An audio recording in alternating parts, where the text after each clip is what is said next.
Good morning. My hair's messy. Um, Welcome everybody to the study today. Now, we don't got a lot of people on there, but people are starting to come on. And I have the recording going already, so I don't forget. Now, just while a few people are coming on, now this study of course, Ezra chapter, first part is Ezra chapter 1, verse to chapter 6. So we're going to be studying the period of the two decrees, first two decrees. And this is an important study, as is all study of God's word. But I think this is one of those studies too that you could easily introduce to a Seventh-day Adventist.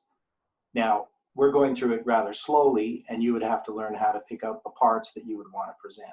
And so I'm going to try to do that as we go through it. The things that we need to establish, I'm adding a lot of extra details that we probably don't need. But anyway, we're going to kneel in prayer to begin.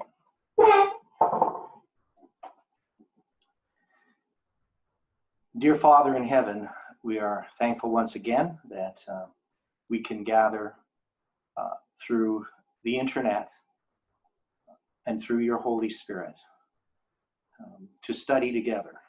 We need your guidance and direction. We need you to help us to have clear minds to understand the things we study. But most of all, Lord, we need you to help us to explain these things to others. Be with me in my words and in the participation of the students. Help us, Lord, to learn together and to see things in your word that we've never seen before. May this light that has been shining upon us be able to be shared with others. Thank you, Lord, for hearing our prayer. Be with us throughout this day, we pray. In Jesus' name, amen.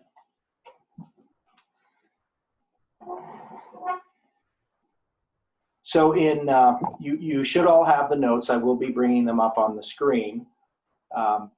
And we did go through the first part. And if you remember, just a very quick review of what we studied last time, it was basically, we understood from a very simple point of view that the 70 years Babylonian captivity goes from 607 BC to 537 BC.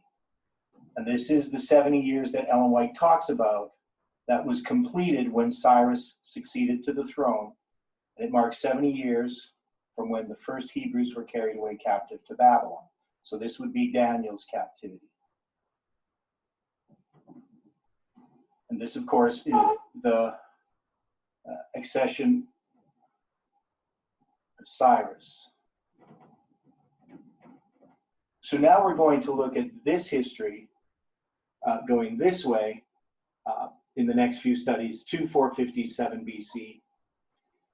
But today's study, we're going to basically bring us to the second decree, which is Darius's decree.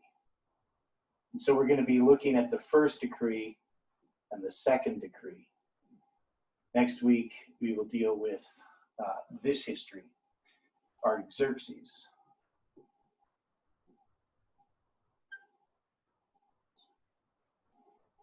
So we got Artaxerxes, Darius, and Cyrus.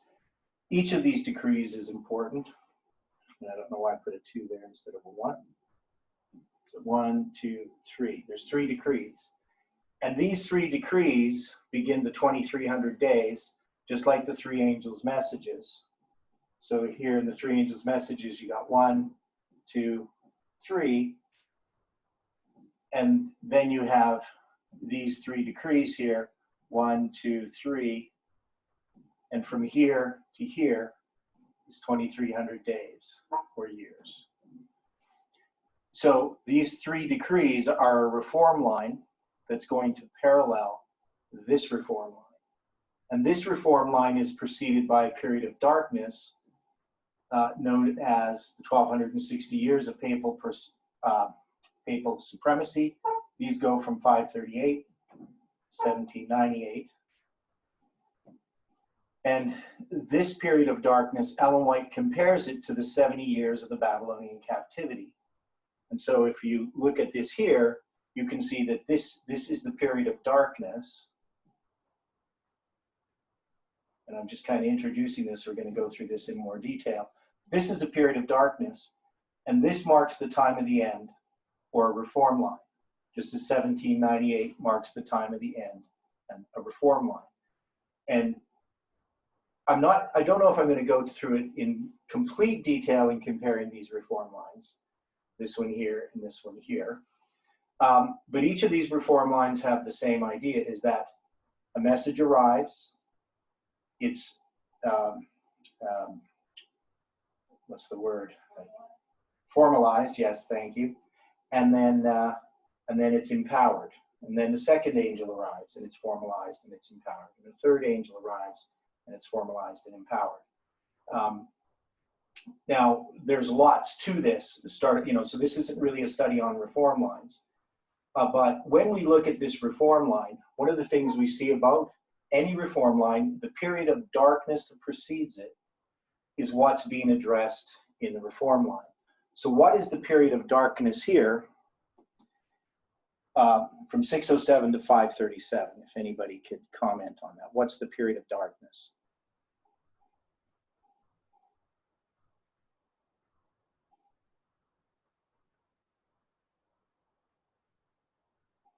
Captivity. Okay, there's a captivity, right? So we would then expect the reform line to do what? Because there's going to be an increase of light. There's going to be light, and there's going to be an increase of light. And what is the reform line about? If it's addressing the period of darkness, what is this reform line about?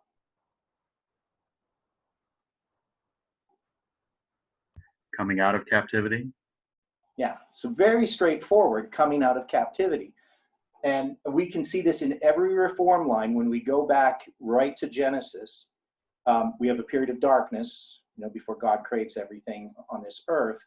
And there's a reform line that's expressed in the creation of the earth. It's a reform line. So when we can keep going from each period of darkness that then shows up, because there's always a falling away, that there's a reform line that's going to address the very specific issues of that period of darkness. Now, I'm not going to address it in our history yet, but at some point we will. We'll deal with our reform line a little bit as we go through. Mostly, though, we're going to deal with the Millerite reform line in this study. And part of this study, as I said, it's one that I can show to Seventh-day Adventists and that they can understand it without knowing a lot of things that we know, is that I'm focused more upon confirming Millerite history in the 2300 days in this study than I am to try to address the present time. Of course, once we understand Millerite history, it's easy to see how that relates to our present time. So that's the purpose of this study and how I present it.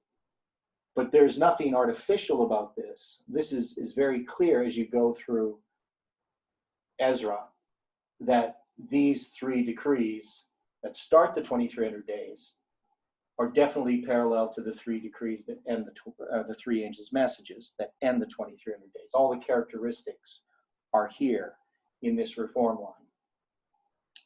So we're going to start looking at the notes and going through this. Now, as we go through this, yesterday we got a little bit sidetracked on things, which I guess was okay in the study that we did yesterday. Sometimes it's needful to do that, but we're going to try to keep things on track. And definitely, I want people to be participating in these studies as much as they can. You have to remember to keep your microphone off if you're not speaking, because otherwise I have to keep muting you all the time. So hopefully everybody's remembers to do that. Now, in trying to we're going to really try to stick to the notes that we have here. And and to look at these things, because there's a lot of detail here, and we can't really miss any pieces of the puzzle. Now, of course, these notes are back from 2018. These were notes that I used at that time. I haven't really updated them. I mention here the chronology of Cyrus's decree, and I talk about how I'm using the rules that we learned last time.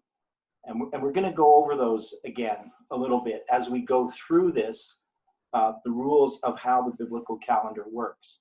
Now, the tools that I was using back there, I was using the Torah calendar and Skyview Cafe and Formulabs calendar converter and some other ones.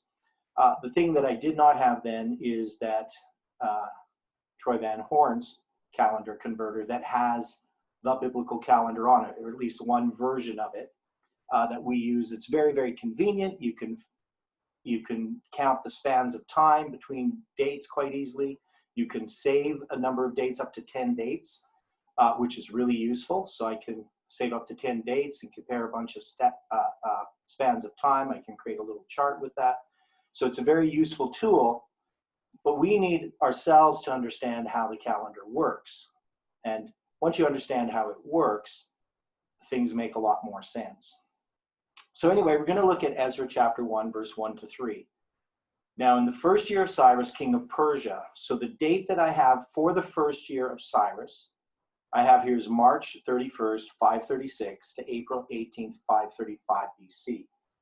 Now, I have somewhere here.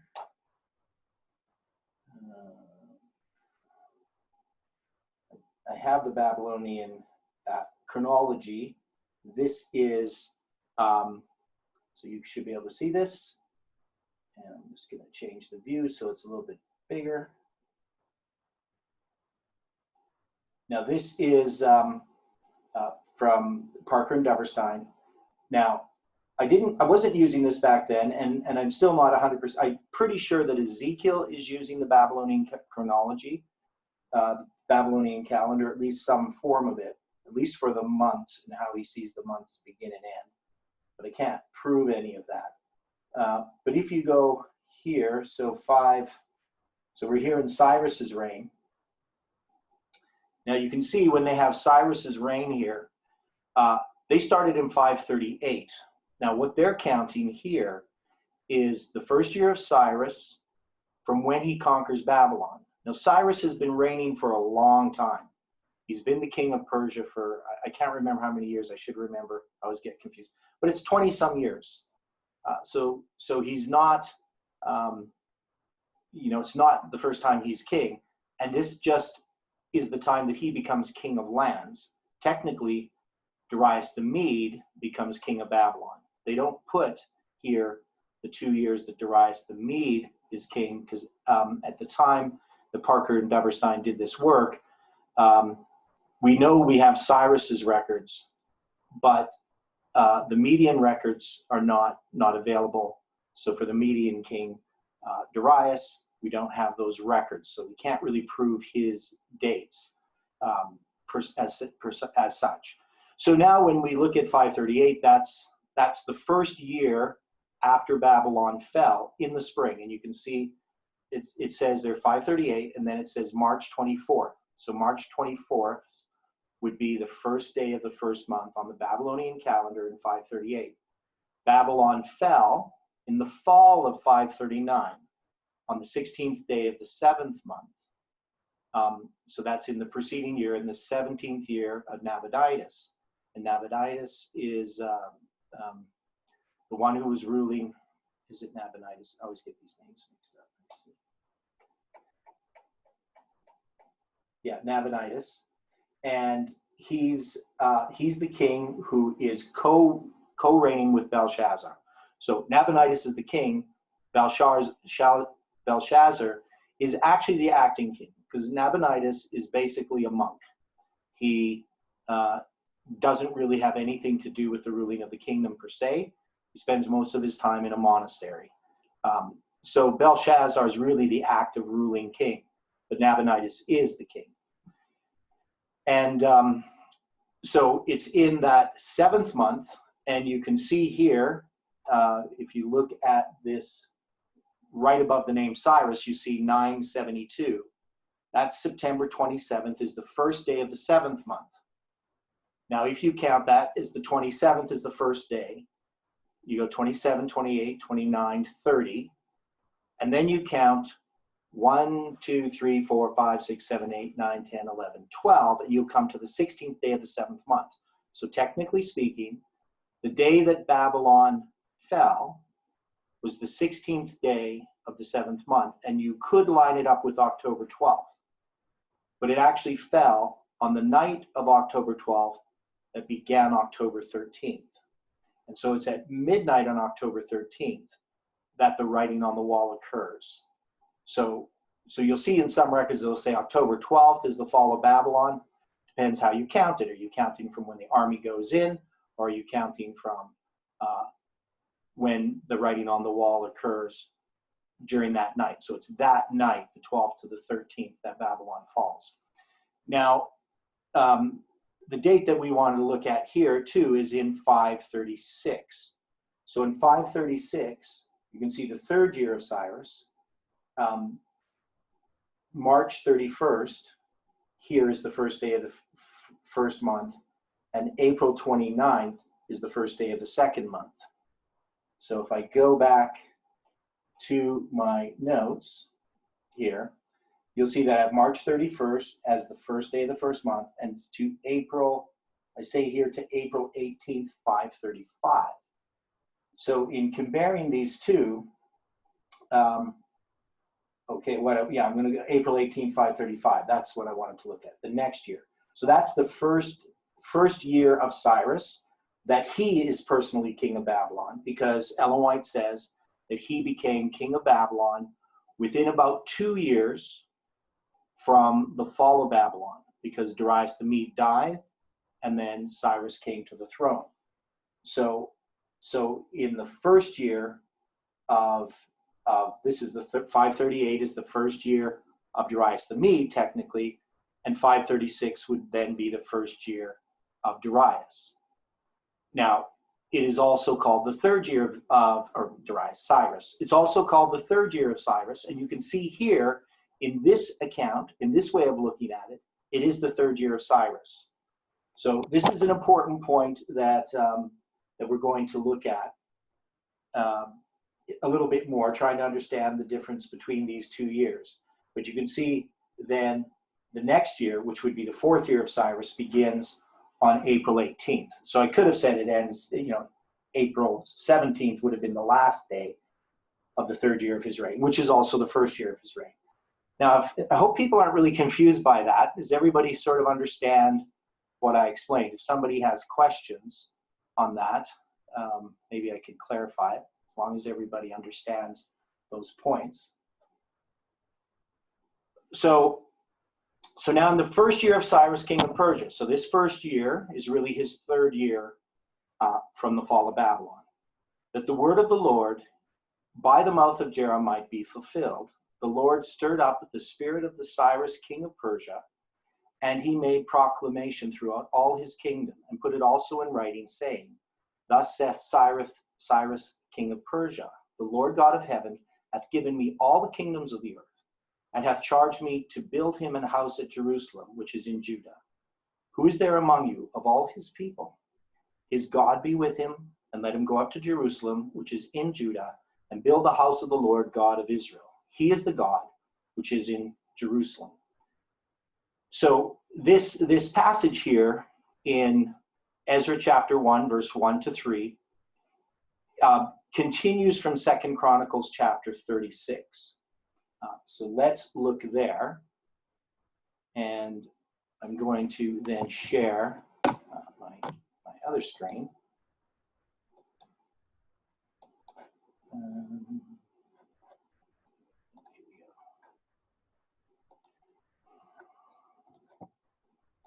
Okay, so here's my computer program, and we're just going to go look at this in 2 Chronicles chapter 36. Now, Ezra wrote the book of Ezra, and he also is the one who compiled the book of Chronicles. And that's pretty well accepted that happened. I mean, obviously, he didn't write the book of Chronicles, but he compiled it. And this end part of the book of Chronicles is basically the beginning of the book of Ezra. And you can see, if you read 2 Chronicles 36:22, now in the first year of Cyrus, king of Persia, you see it's basically just the next verses in Ezra chapter 1, which follow. But we had read in chapter 36, where it says in verse 19, and they burnt the house of God and brake down the wall of Jerusalem and burnt all the palaces thereof with fire and destroyed all the goodly vessels thereof. And them that had escaped from the sword carried he away to Babylon, where they were servants to him and his sons until the reign of the kingdom of Persia, to fulfill the word of the Lord by the mouth of Jeremiah, until the land had enjoyed her Sabbaths. For as long as she lay desolate, she kept Sabbath, to fulfill 70 years. So we have this fulfilling of 70 years that is here. So just a little bit of a review.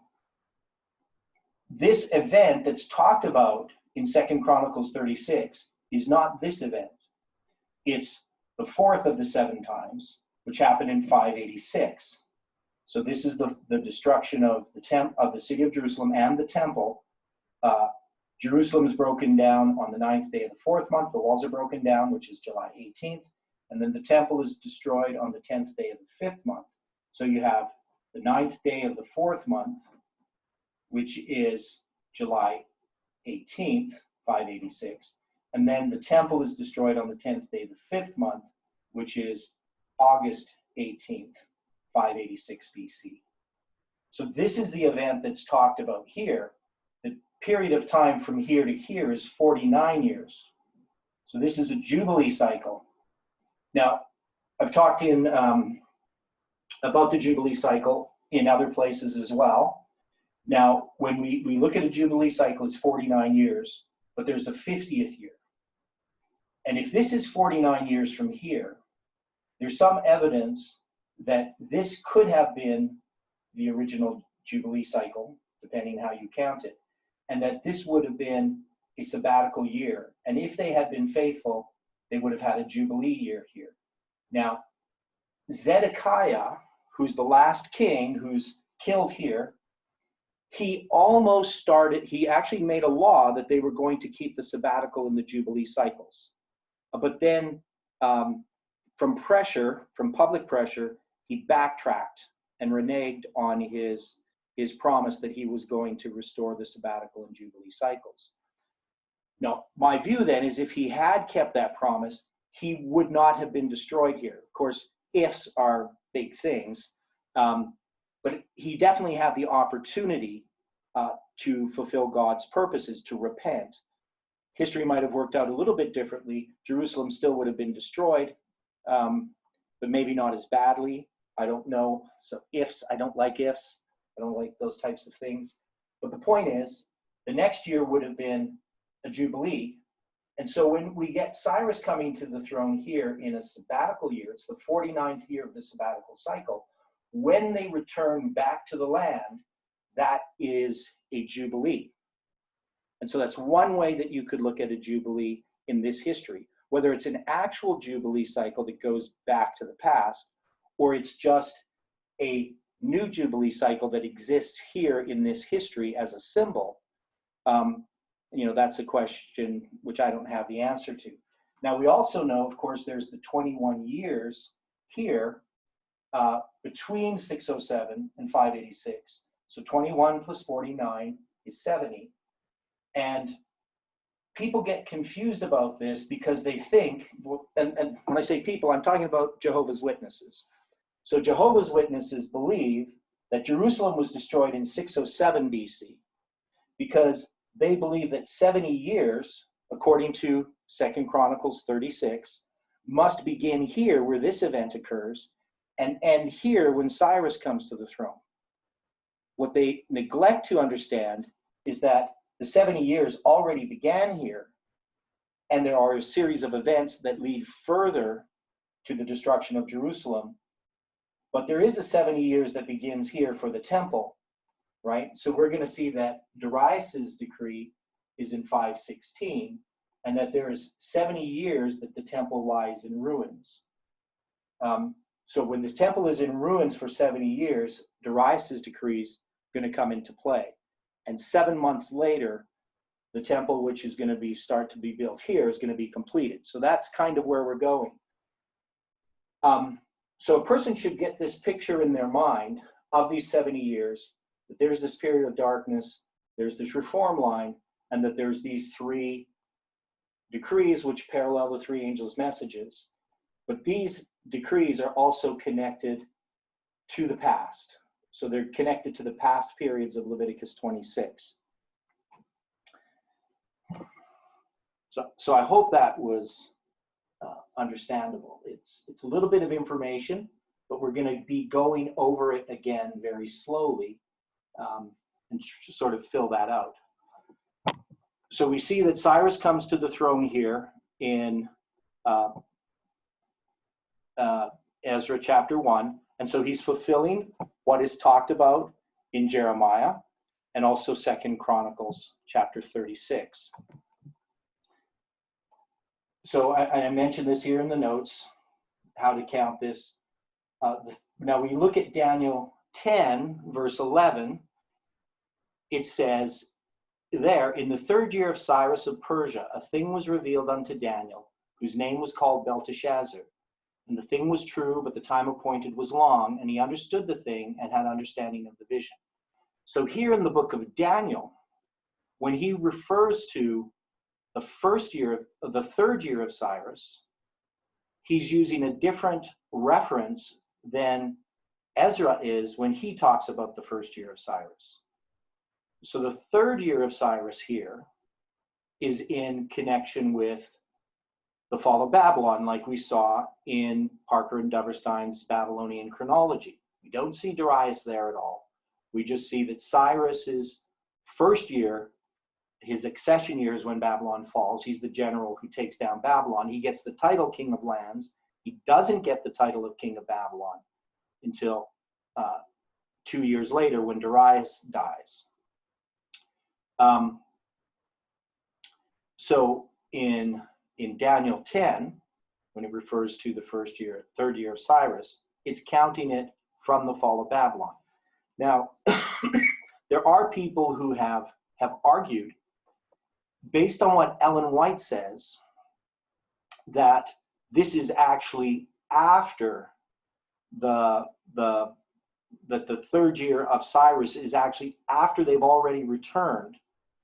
Now, this is an important chapter, and I know that we've studied it because Daniel chapter 10 is connected to Daniel chapter 11 and 12. That's the final vision of Daniel. And we have put this on here, on this line. So I'm going to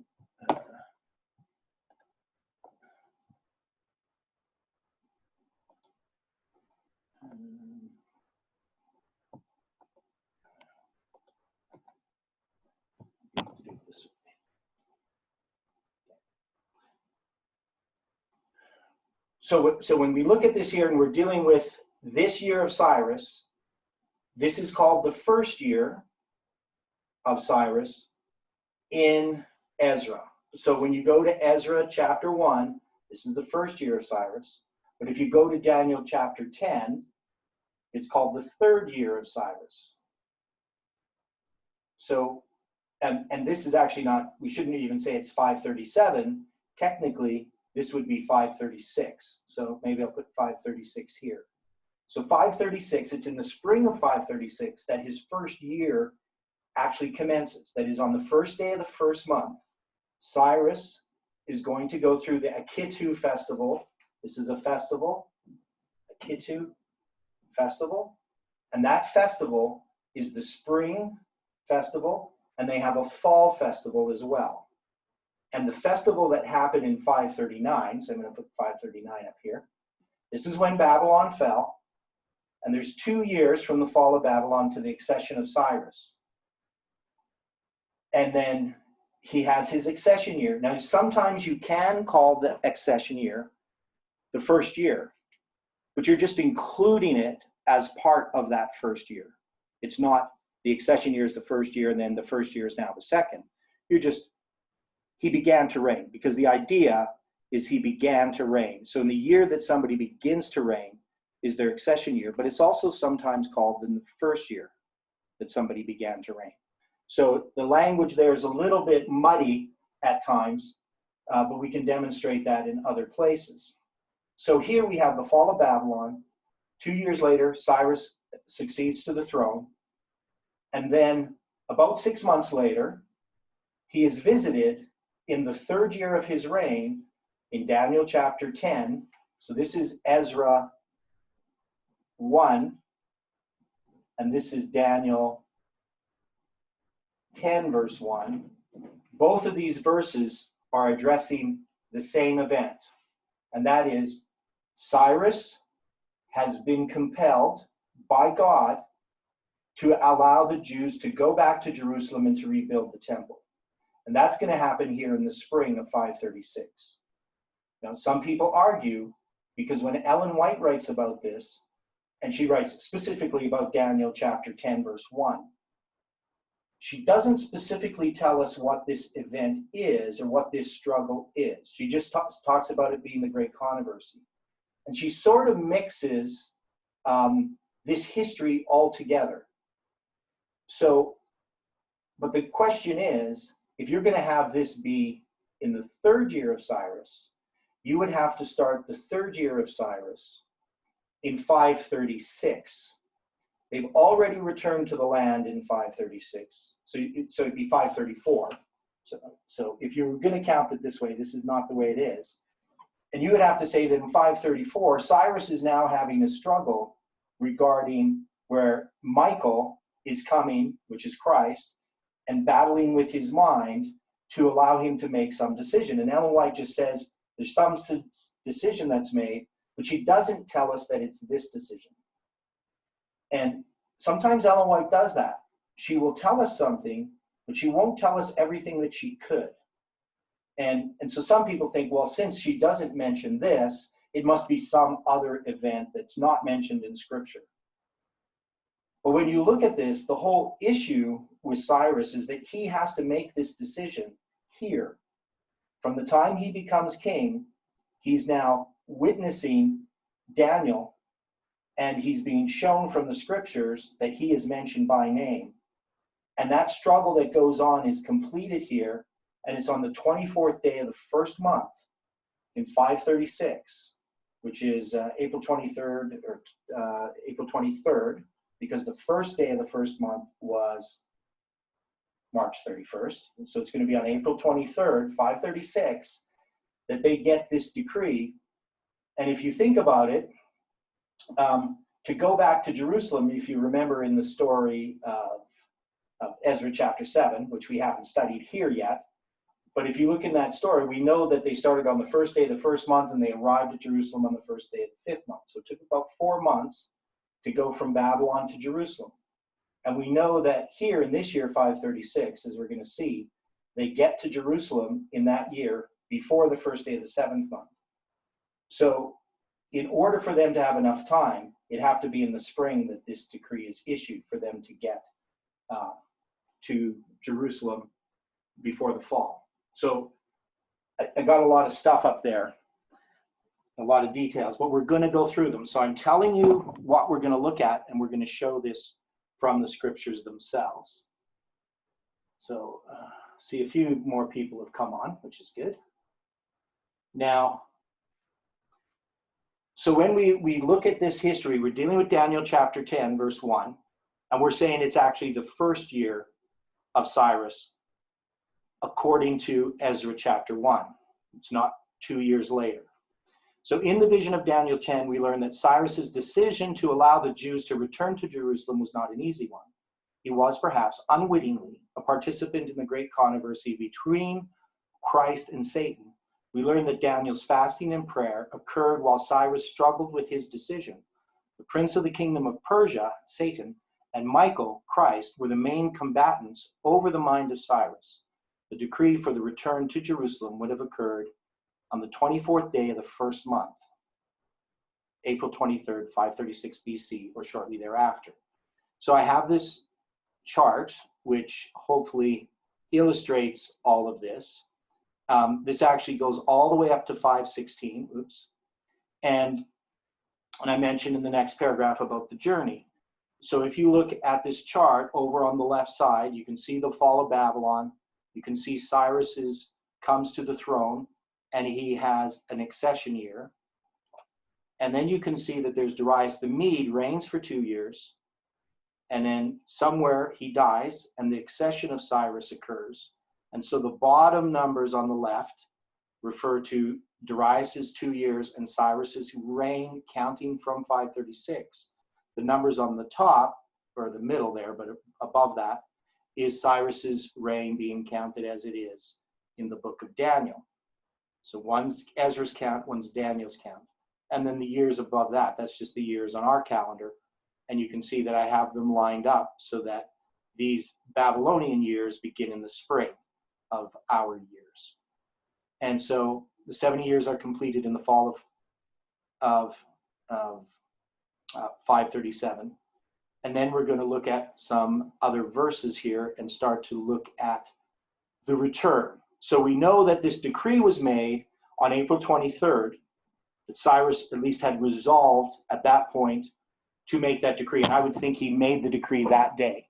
And so the angel Gabriel, along with Christ, come to Daniel to tell him that, yes, that decree has now been made. And it seems to me that it would have to be some kind of event like that for Christ and Gabriel to be involved and Daniel to be in prayer. It wouldn't be something after they've already returned. You know, some people try to attribute it, well, he's just concerned about the work of the enemies that's occurring at that time. But at that time, there wouldn't have been opposition like right after they returned. And we will look at that because it talks about all the history of the opposition in the book of Ezra.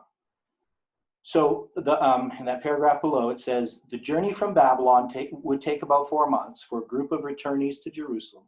According to Ezra 3, verse 1 and 6, an altar was built on the first day of the 7th month, September 4th, 536 BC, considering that there would have been some time needed to organize those returning to Jerusalem. The period of 5 months and 6 days that span the giving of the decree and the building of the altar would be sufficient time for the journey. The commencement of the laying of the foundation of the temple occurs in the 2nd month of the 2nd year. So they get to Jerusalem in 536, and on the first day of the 7th month, they build an altar. But the laying of the foundation of the temple is going to occur on the 2nd month of the 2nd year. Now, when was the laying of foundation of Solomon's temple made? Does anybody know? As far as, in relationship to the biblical calendar. Anybody know when Solomon's temple, when they laid the foundation?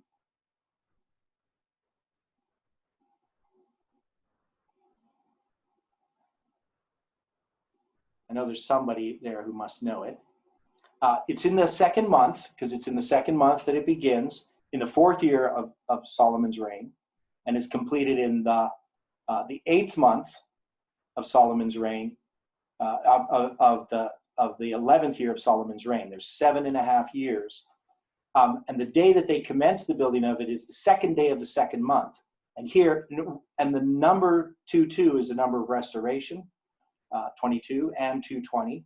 But we see here it's in the 2nd month of the 2nd year of Cyrus, counting the 2nd year being from when Cyrus actually becomes the king of Babylon.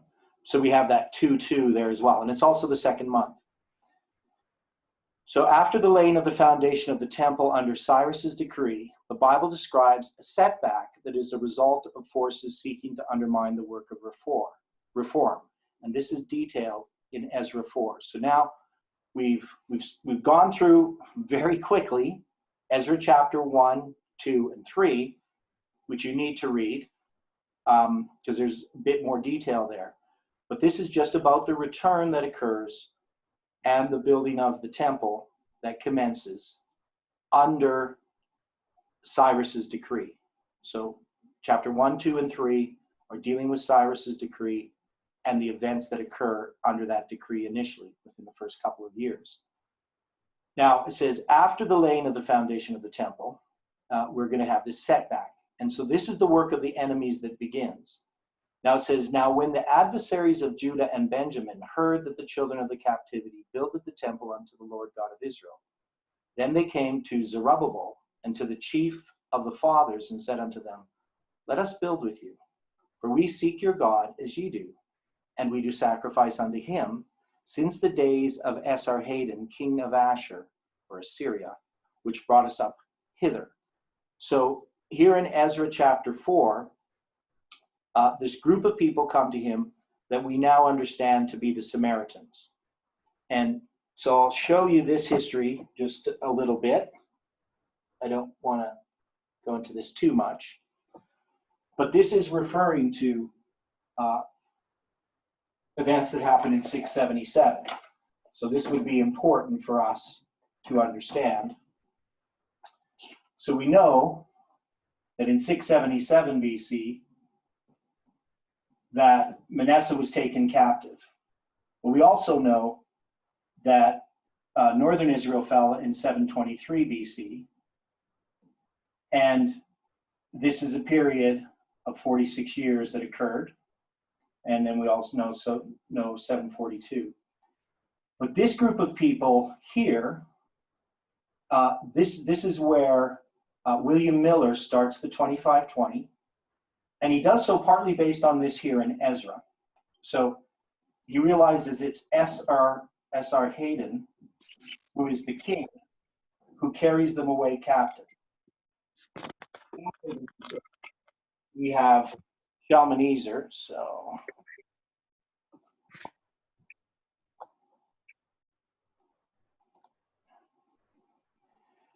we have Shalmaneser, Shalmaneser the fifth, who begins the siege back in 723. So you got Shalmaneser the fifth, and then you have Sargon the second. And so we can look at this history here, and if we line up the kings of Assyria, in 677, Esarhaddon is the king of Assyria, and he's been the king of Assyria for a while.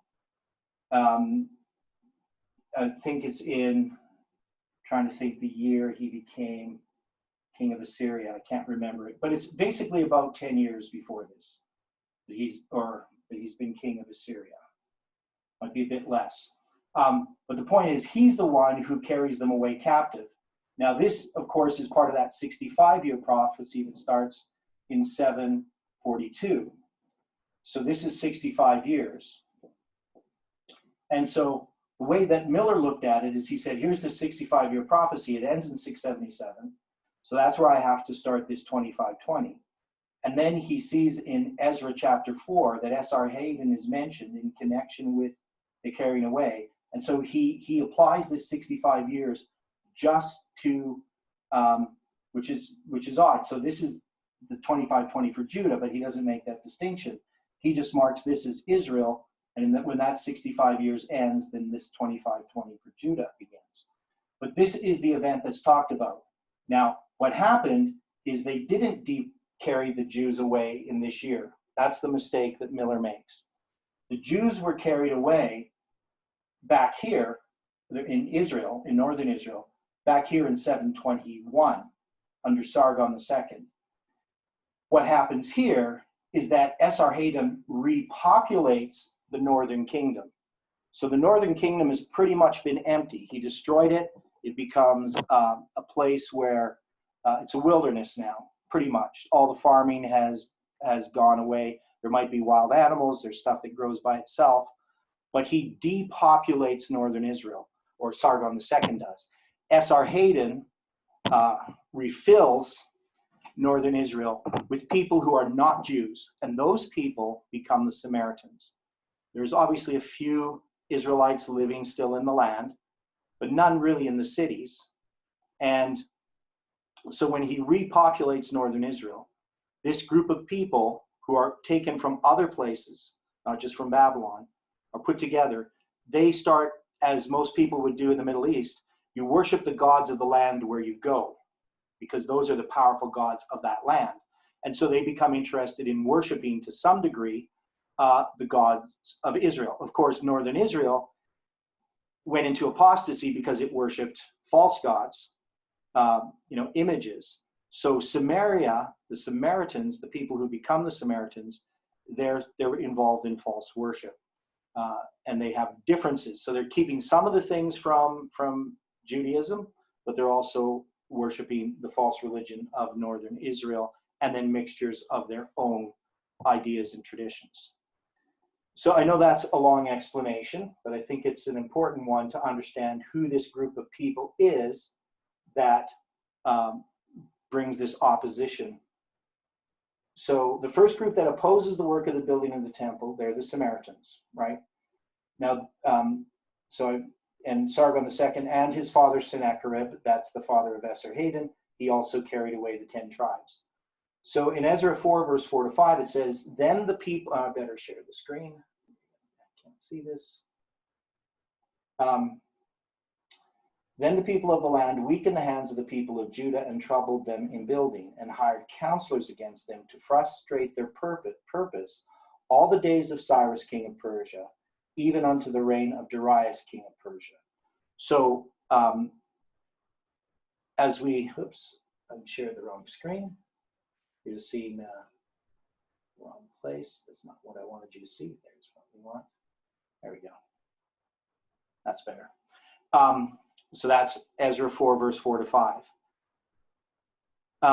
So it's interesting to note that the group that opposes the rebuilding of the temple is a group that has replaced the northern 10 tribes. These are not Jews, but Gentiles who want to be Jews. In the reform line of the Millerites, the group that replaces literal northern Israel is the Protestants of the United States. From the captivity of Hoshea in 723 BC to the captivity of the Pope in 1798 is 20 years. Much could be said here, but that must wait for another time. We will see that the rest of Ezra 4 outlines the opposition that occurs under Cambyses and false Smyrnus. So as we go through Ezra 4, we keep reading. It says, in the reign of Ahasuerus. Now, I have had discussion with people who think that this Ahasuerus is the same one in the book of Esther. And in the beginning of his reign, wrote he unto him an accusation against the inhabitants of Judah and Jerusalem. And in the days of Artaxerxes, so they see here Ahasuerus and Artaxerxes. And so they say, well, this must be the Ahasuerus of Ezra. And he was followed by Artaxerxes, that we know as Longimanus, or however you say his name, Artaxerxes the first. And so they just say, well, and in surface reading, when I first started studying this, that's what I saw. I just, Ahasuerus, that's the one in the book of Esther. Artaxerxes, that's Artaxerxes in the book of Ezra here. We were going to see in chapter 7. So you're going to see Artaxerxes mentioned, but they're not the same people. And this Ahasuerus is not the same person. So Ahasuerus here is Cambyses. So Cambyses is the one who follows after. I'm going to share this one. I'll just show you here. So let's do this way.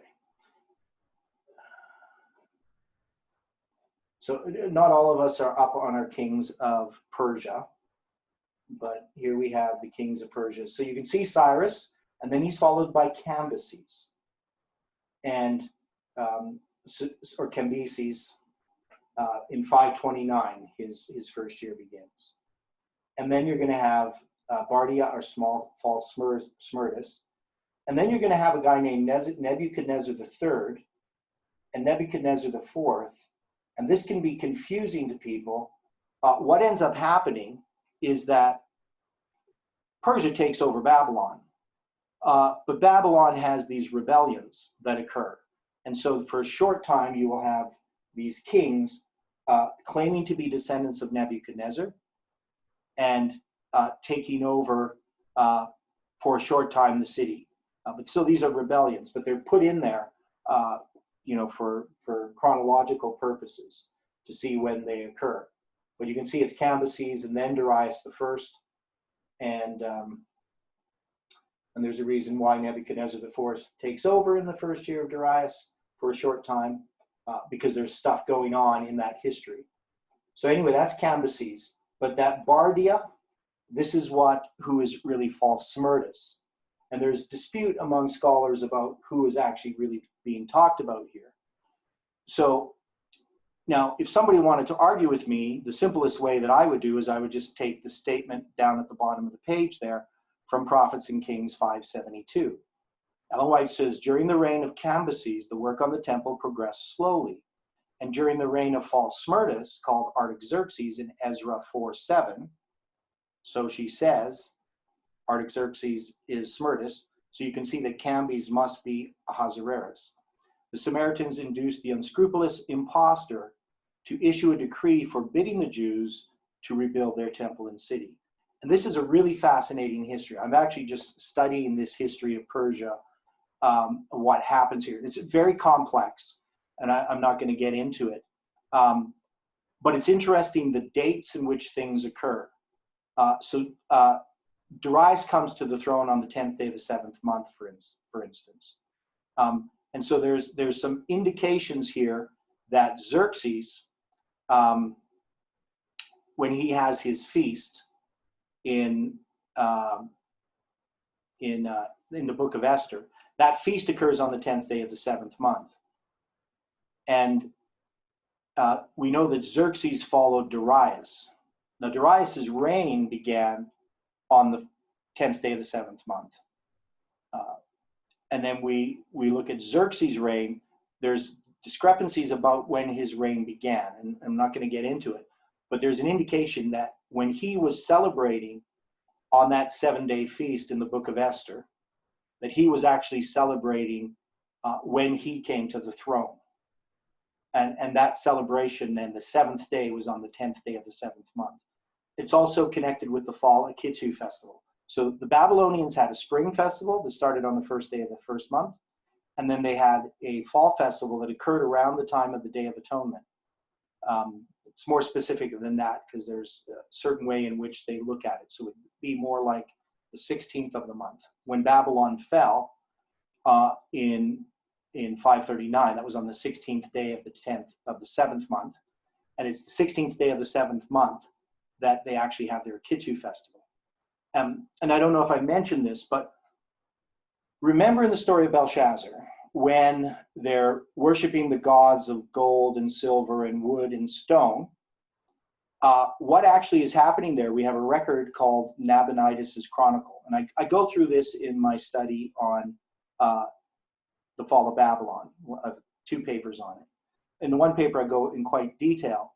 But the Nabonidus Chronicle gives a record that during that period of time in 539, from the spring to the fall, they were taking all the idols of Babylon, of all the different countries, and bringing them all to the city of Babylon for the fall Akitu festival. So, and they have a record of this, of carrying all these different idols from all these different cities, all to come together in the city of Babylon. And so when Belshazzar is there, and he calls for the golden cups that from the sanctuary, and he's going to praise the gods of gold and silver and wood and stone and all these different things. They are actually, all those gods are there in Babylon. So some people, like A.T. Jones has an account, and he tries to make it some kind of festival of Bacchus. He tries to put it in the summer based upon a false reading of the Nabonidus Chronicles, where there was a transcription error that existed in his time. I've had this discussion with people. So, but when you look at the information, it really fits for what actually happens, because the Nabonidus chronicles each of the months and all the stuff that's happening coming up to the 7th month about all these gods being brought to Babylon, and then Babylon falls. But yet the Akitu festival was not interrupted. That's one of the important things they point out, that the festival still went ahead in spite of the fact that Cyrus came and threw down Babylon, because that was an important point. That might be the only bit of propaganda, is that you got to make sure, Cyrus is a good guy. He conquered Babylon, but he didn't interrupt the Akitu festival. So we're going to still be following him. So it's an interesting point. So we see this here, that there is this history. Now, Ellen White gives us some more detail. So in addressing the chronology of Darius's decree, it's important to know that once Darius comes to the throne, there's a searching in the records of Cyrus's original decree. So we know we have Cambyses, he dies, and Bardias or Bardia or false Smyrtus, he reigns for a short period of time. And it's on the 10th day of the 7th month that Darius becomes king. Now, when he becomes king, and you can see here, I don't know if I have it in this paper. I don't think I do. But when he becomes king, it's in 522 BC. Now, in the year 520 BC, he's going to be confronted because of the prophesying of Haggai and Zechariah. So we're going to look into that, Haggai and Zechariah. I think I have a chart of it in here. We're going to see that Darius is also going to make a decree. And in order to do that, there's a bunch of things that has to happen. So one of the things about the laws of the Medes and the Persians is they cannot be changed. Right? You can't take back a law once you make it. That's a characteristic of the Medes and the Persians.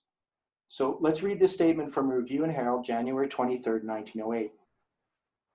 She says, nearly 20 years passed by. Now she's talking about when they've returned to the land. So I have it all drawn here. So let's look at this. So we have Cyrus's decree from 536. The remnant return and the foundation is laid. So the remnant return just before, sometime in the summer, and then in the fall, on the first day of the 7th month, in the next year, they lay the foundation in the 2nd month. So they return sometime before the 7th month. They lay the foundation in the 2nd year. So the next year, after they return, in the 2nd month of that year, they begin to lay the foundation of the temple. So when she says nearly 20 years passed by, she's talking about from the time that the remnant returned to Darius's decree. So we'll see this. Many of the remnant who returned to Judea had fallen into a backslidden condition and were doing no more to restore the house of God than were their brethren living elsewhere in the Medo-Persian realm. But as the result of the appeals of Haggai and Zechariah, the returned exiles repented before God and labored diligently to complete the temple. The Lord blessed them, and they were greatly prospered.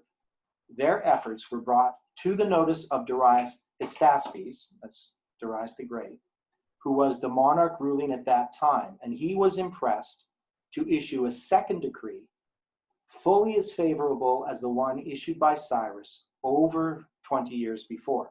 So we see one thing, nearly 20 years since they have returned, but we see that it's over 20 years from Cyrus's decree. So if you look at this chart, you will see I have from the remnant returning to Darius's decree is less than 20 years, but from Cyrus's decree to Darius's decree is more than 20 years. So without giving us the exact date for Darius's decree, one thing you can see is that this decree occurs in 516 BC, right? Because we know it's more than 20 years from 536, and we know also that it's less than 20 years from when they return. And so to place that, you have to place it in 536. So, okay, so Angela makes a comment, papal New World Order with the zenith of ecumenism, which is, she's talking about Babylon when they bring all these gods together for the Akitu festival that is progressive and will meet a calamitous end, right? So, and this is a good point. So when we look at this history is paralleled in our history. So the events that happened with the fall of literal Babylon are repeated, of course, with the fall of spiritual Babylon at the end. So the fall of Babylon with all these gods, this ecumenism, bringing all these gods to the city of Babylon, we can see the same parallel to our time, the type of ecumenism that exists in the ecumenical movement. Okay, so just getting back to these notes here, you can see that if we believe that Cyrus's decree was in 536, you would have to place Darius's decree in 516, because there's no other way to get it to be more than 20 years from decree to decree, but also less than 20 years from the return to the second decree. Now, I often just say in a simplified way that the temple is rebuilt in 516, but actually that would be in the summer of 516 that Darius's decree occurs. And it's going to happen, and we're going to look at Haggai and Zechariah a little bit. But the temple is rebuilt in the Jewish year, spring to spring, 516. So we're going to look at those verses, and we're going to see how this all fits together. So it's actually in the year 515 that the second temple is dedicated. Now, I put a note here. The reason for the delay from the time that the Jews commenced rebuilding the temple in the second year of Darius, under the prophesying of Haggai and Zechariah, is that the record of the decree of Cyrus is hard to find. Well, it was hard to find for them. The search of records that occurred under false Smyrtus and that caused the rebuilding of the temple to cease appears only to have found the records of the Jews' interactions with Babylon. So when when false Smyrtus does a check of the records, he doesn't see their interaction. He doesn't find Artaxerxes' decree. All he finds is the Babylonian chronicles that say that the Jews were a bad people that Babylon conquered. So they know about the contact of the Jews with Babylon, but they don't know that Artaxerxes' decree exists. So even though this is 20-some years later, when a search is made, false Smyrtus can make this decree that they can stop building the temple because he can't find the record of Artaxerxes' decree, or Cyrus's decree, pardon me. Cyrus's decree can't be found. So, and you can see this here in the Bible. It says, Rehum, the chancellor, and Shimshai, the scribe, wrote a letter against Jerusalem to Artaxerxes. So that Artaxerxes is false Smyrtus, the king in this sort. Be it known unto the king that the Jews which came up from thee to us are come unto Babylon, unto Jerusalem, rebuilding the rebellious and the bad city, and have set up the walls thereof, and joined the foundations. Be it known now unto the king that if this city be builded, and the walls set up again, then will they not pay toll, tribute, and custom, and will they not pay toll, tribute, and custom, and so thou shalt endamage the revenue of the kings. That search may be made in the book of the records of thy fathers, so shalt thou find in the book of records, and know that this is a rebellious city, and hurtful unto kings and provinces, and that they have moved sedition within the same unto old time, for which cause was the city destroyed. Then sent the king to answer unto Rehum the chancellor, and to Shimshai the scribe, and to the rest of their companions that dwell in Samaria, and unto the rest beyond the river, peace, and at such time. The letter which ye sent unto us hath been plainly read before me, and I commanded, and search hath been made. And it is found that this city of old time had been made insurrection against kings, and that rebellion and sedition have been made therein. So it's an interesting point here. I think one of the records that would have been taken into account is the account that you find in Jeremiah, where Jeremiah pleads with the people to be submissive to the king of Babylon, but instead they have a revolt, and that's when Gedaliah, they kill Gedaliah in part of that revolt, who was appointed as a governor, and so that actually turns against them in this history here, because when the records are looked at, it seemed they're rebellious and seditious. There have been mighty kings also over Jerusalem, which have ruled over all countries beyond the river, and toll and tribute and custom was paid unto them. Give ye now commandment to cause these men to cease, and that this city be not builded until another commandment shall be given from me. Then ceased the work of the house of God, which is at Jerusalem. And so it ceased unto the second year of the reign of Darius the king of Persia. So we're going to look at that in a little bit more. So we can see what I was talking about there, how it was stopped under false Smyrtus. Now, we're going to just look a little bit at this. So we talked about, I'll try to back up a little bit to what we had talked about earlier. But we had talked about that there is 70 years from here, from the destruction of the temple to Darius' decree. This is a period of 7 years. This is the summer of 586, and this is the summer of 516. Now, the dedication of the temple is going to happen in the end of that year that started in the spring. We're going to look at that in detail, but technically in our year, 515. But this is the 70 years. Now, we're going to look at Zechariah dealing with this. So I'll get back to our notes. And this was a really interesting point once I discovered it. This was what I was doing back in 2014. I was trying to understand the periods of 70 years. We had discovered that the 4-7 times occur in 4 events: 677, 607, 597, and 586.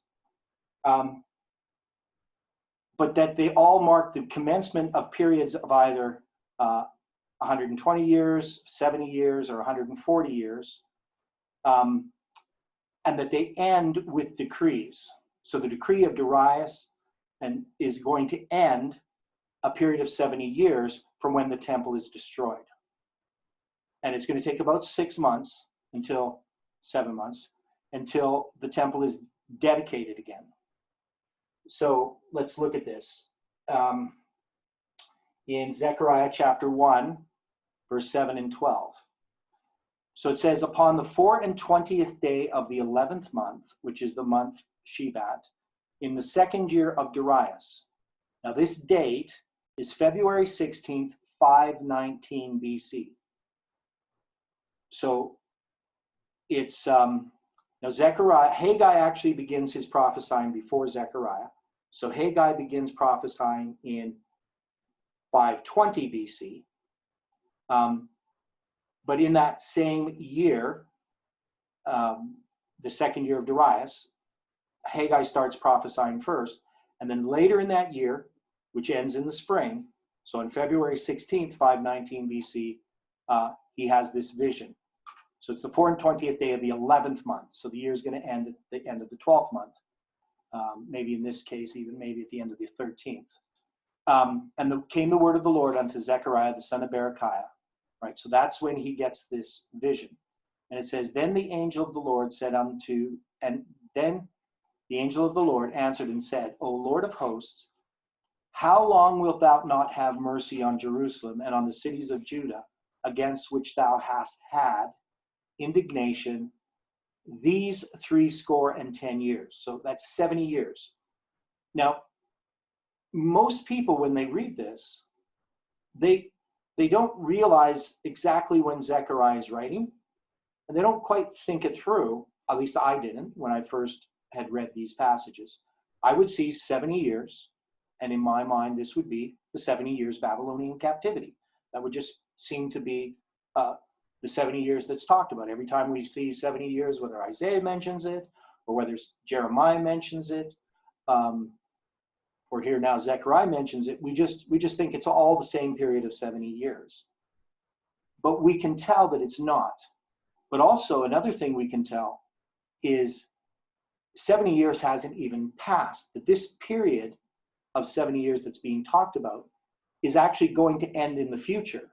So it started at some point, and it's now going to end. And the angel is saying that this is a period of 70 years. Now, the issue in the context is all about the temple. So I'm going to just go up here onto the whiteboard again and show you what I mean. So here the temple is built in 586. And we're going to say Darius' decree happens in 516. But this vision here of Zechariah is happening in 519. And so it talks about these 70 years. And these 70 years have not yet passed. That is, we still have 3 years, 4 years almost till when the temple is completed, but 3 years until, this is actually almost exactly 3 years until the temple's complete, 4 years till the temple's completed. So you got this period of time, we'll just call it 3 years, between 519 and 516. But yet the angel calls it this period, or these 70 years. How long have I not had mercy upon thee, right?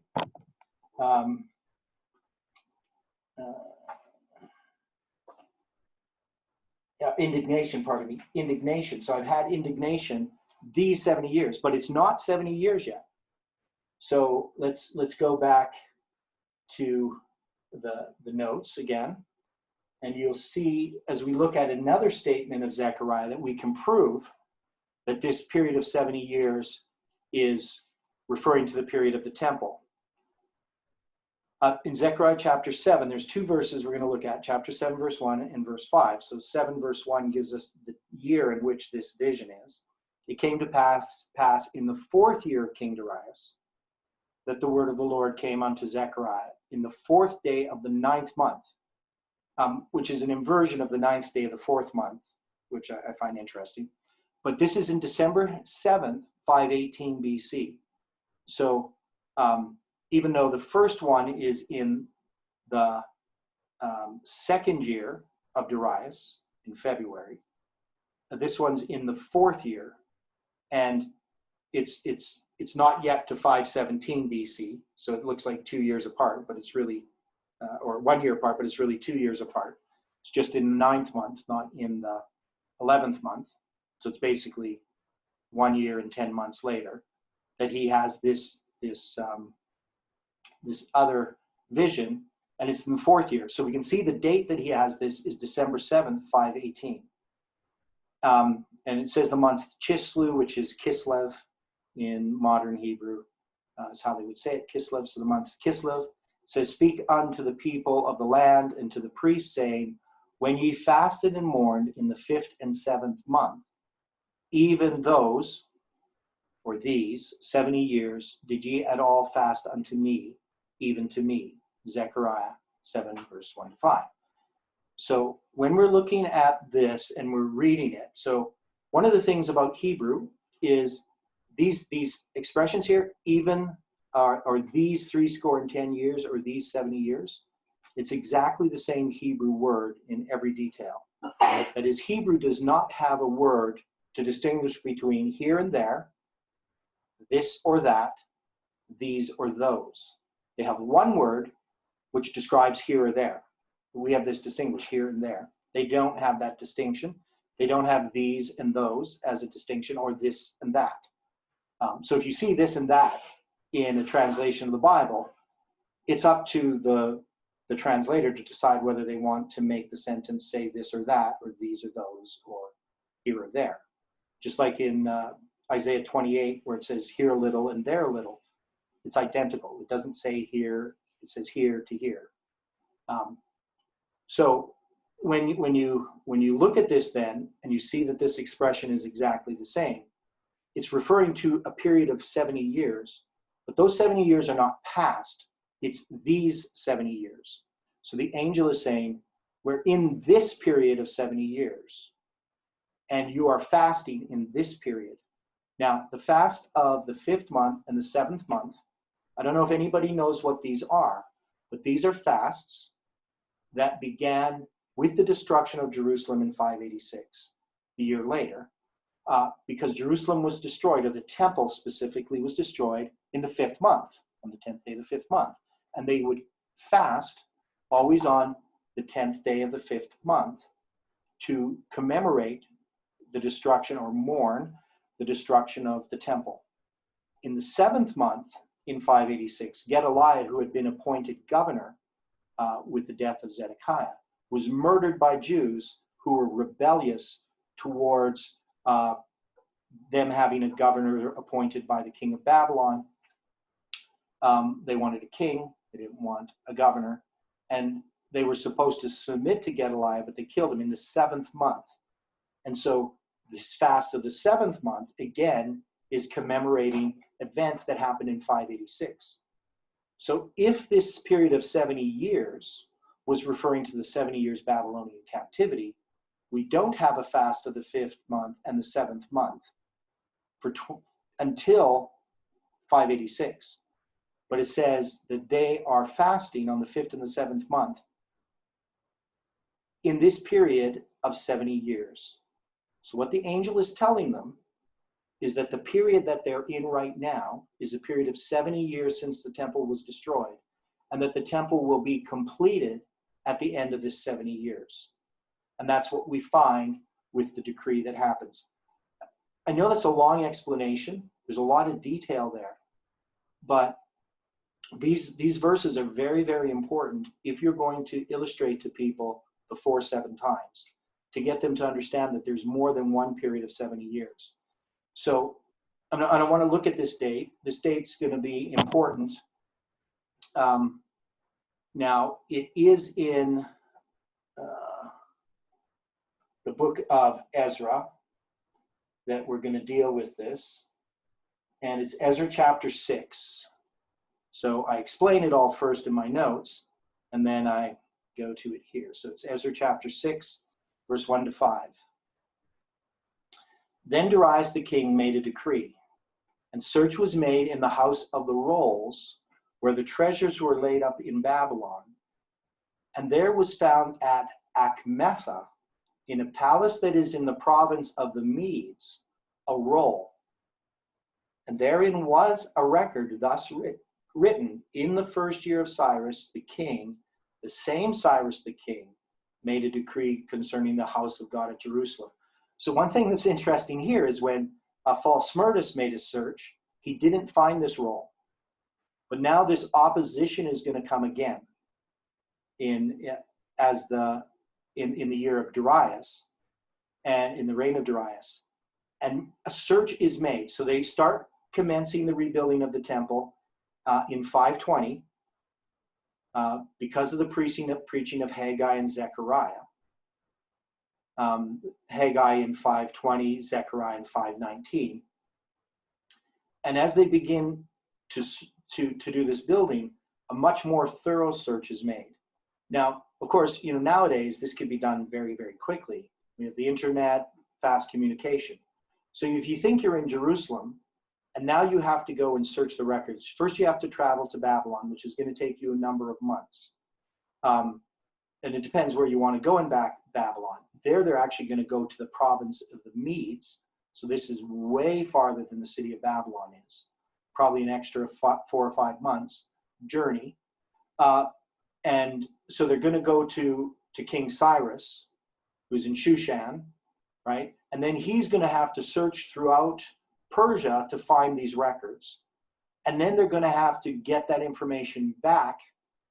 If they were going to stop the building in Jerusalem, it would take some time. But we can see here, and Falsmurtus didn't have as much time as Darius had. So Falsmurtus only reigned for a very short period of time, about 7 months. So he didn't really do a thorough search. He wasn't really that concerned. But Darius does a thorough search, and he finds this roll, which is the record of Cyrus's decree. So that's really interesting detail that's there in the Bible. And it says, they offered sacrifices and let the foundations thereof be strongly laid. And the height thereof was 80 cubits, and the breadth thereof 80 cubits, with 3 rows of great stones, and so forth. So we're going to see that this decree is found. Now, when we look at the timing of the events, right, and I just kind of explained this, but Haggai preached in 520 and extended into 519, and Zechariah, Haggai and Zechariah were preaching in 520 and 519. So they have to begin the rebuilding of the temple probably in 519. The letters to Darius were sent, maybe didn't reach him until 518 at the earliest. The amount of time taken to search the decree would have been at least a year or longer. As noted, according to Sister White, there were more than 20 years between the decrees of Cyrus and Darius, while there are less than 20 years from the return of the exiles and the said decree. This places the decree of Darius squarely in the summer of 516. The temple was completed in the early spring of 515 BC, 490 years after the dedication of Solomon's temple. So Solomon's temple was dedicated 490 years before the second temple was dedicated. Now, I'm just going to read this here from Ezra, and we're going to find another interesting detail. This detail I bring out more when I study Samuel Snow's letters, because it's a very important detail. The elders of the Jews builded, and they prospered through the prophesying of Haggai the prophet and Zechariah the son of Iddo. And they builded and finished it according to the commandment of the God of Israel, and according to the commandment of Cyrus, Darius, and Artaxerxes, king of Persia. And this house was finished on the third day of the month Adar. So there's some interesting points here. Before I was in this message and I would talk about the rebuilding of the temple, I would use this verse, and it would say Cyrus, Darius, and Artaxerxes, because it's quoted in the Great Controversy. And Ellen White uses this to say that under the decree of Cyrus, Darius, and Artaxerxes, we need all three decrees to commence the 2300 days and the 70 weeks. But what we see here that's interesting is that of the timing of this decree, for one, but also the completion of the temple itself. So it's completed under Darius's decree, not under Artaxerxes. So the question is, why do you think Artaxerxes is included in this decree? Now, people might have different ideas. Some people would say because the temple was built after Artaxerxes, but we know it was built in the year of Darius in 515 BC on the third day of the 12th month, which is the month Adar. So the solution I would have to that is that Ezra is writing this after, because he's not writing this at that time. He's writing this after Artaxerxes' decree. And Artaxerxes' decree did have some parts to play in providing materials, gold and silver, to the temple, and offerings and things like that. But he's also really focusing upon that there's these three decrees that are needed. Now, obviously, the temple itself is built under Darius. It's completed under Darius. Artaxerxes may have contributed to some of its decoration or some of its vessels. So that's why he's including Artaxerxes here. But there's no reason to believe that the temple was not completed in the time of Darius, because it's very, very clear. So it says here, and this house was finished on the third day of the month Adar. So that date was a Sabbath. That is the dedication of the temple that occurred on that day. It was a Sabbath, March 12th, 515 BC. And it's interesting because March 12th is an inversion of the biblical date, the third day of the month Adar. Adar is the 12th month. So the third day of the 12th month and the 12th day of the third month is that. And this I noticed some years ago and noticed it was interesting how, because that doesn't happen very often, that the numbering of our dates line up with a biblical date. It's a very rare thing to occur. So this was in the 6th year of the reign of Darius the king, and the children of Israel, the priests, the Levites, and the rest of the children of the captivity kept the dedication of this house of God with joy, and offered at the dedication of this house of God 100 bullocks, as all these numbers of things. Now it says the children of the captivity kept the Passover upon the 14th day of the first month. So one thing that we have, and we're not studying Samuel Snow's letters right now, but in Samuel Snow's letters, his first letter was published on the third day of the 12th month in 1844. It wasn't March 12th, it was February 22nd. And it was republished on April 3rd. Those two dates are the same two biblical dates, the third day of the 12th month and the 14th day of the first month. So in Millerite history, Darius's decree, these two, the rebuilding of the temple that occurs here under Darius's decree, are part of Samuel Snow's letters. So it's a really interesting detail, a very important one. So let me see where we are at time-wise. Okay, so we're going to take a little bit of a break.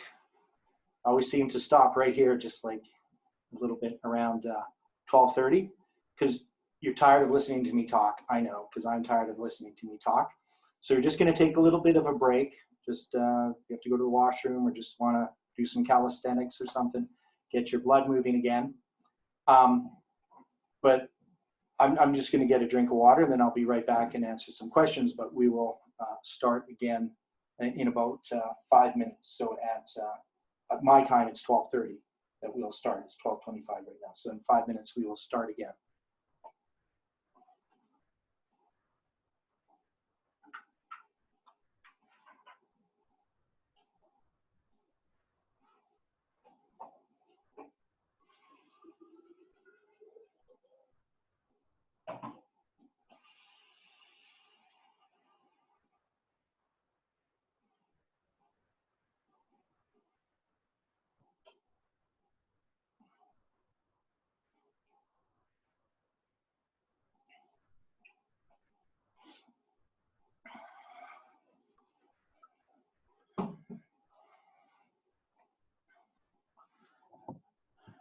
Okay, I'm back if anybody wants to ask me a question. I know Angela put up a comment.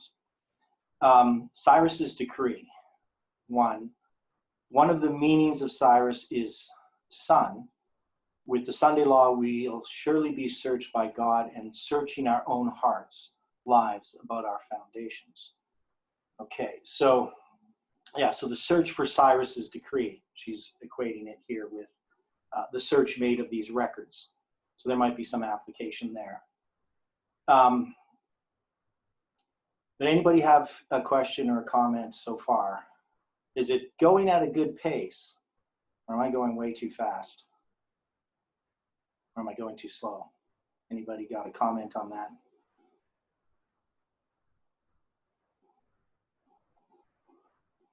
Okay, I see a thumbs up.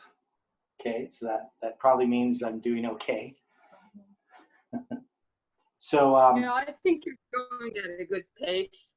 okay. It's just that my eyes are so blurry. Yeah. It's hard to read. Yeah. Yeah. Well, I'm trying to read it for you, but yeah, the little charts and things, there's going to be lots you're going to miss on those charts.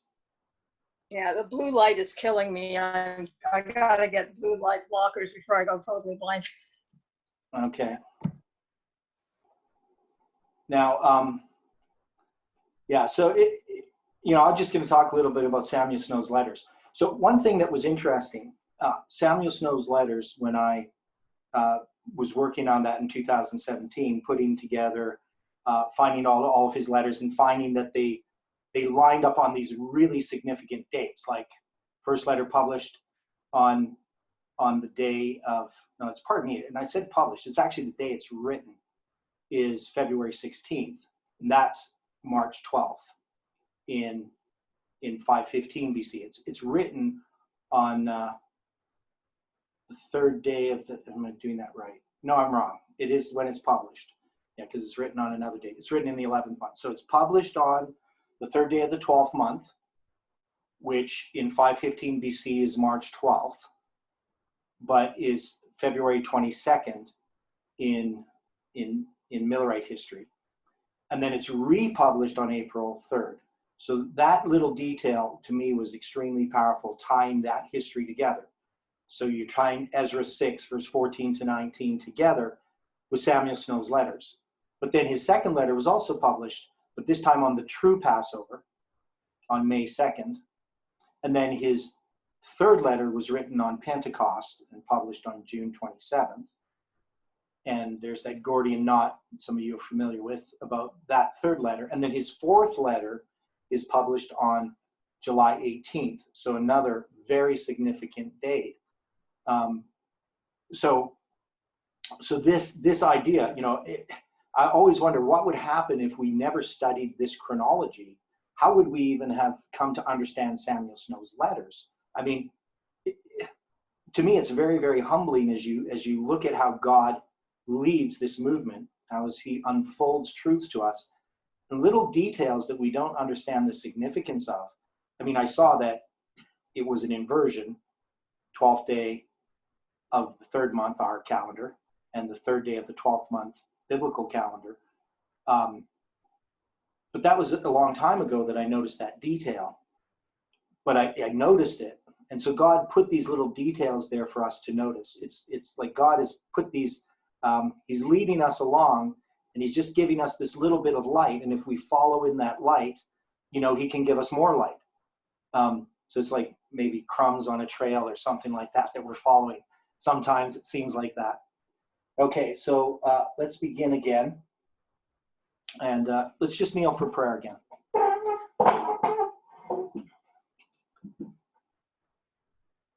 Dear Father in heaven, we thank you for how you've been helping us as we go through this study. And we ask, Lord, that you can give us wisdom, keep our minds clear, and bless us throughout this day. Help us to be a witness to others. And we know right now there's a flood of light, and we ask that we can have the strength to walk in it. And we pray this in Jesus' name. Amen.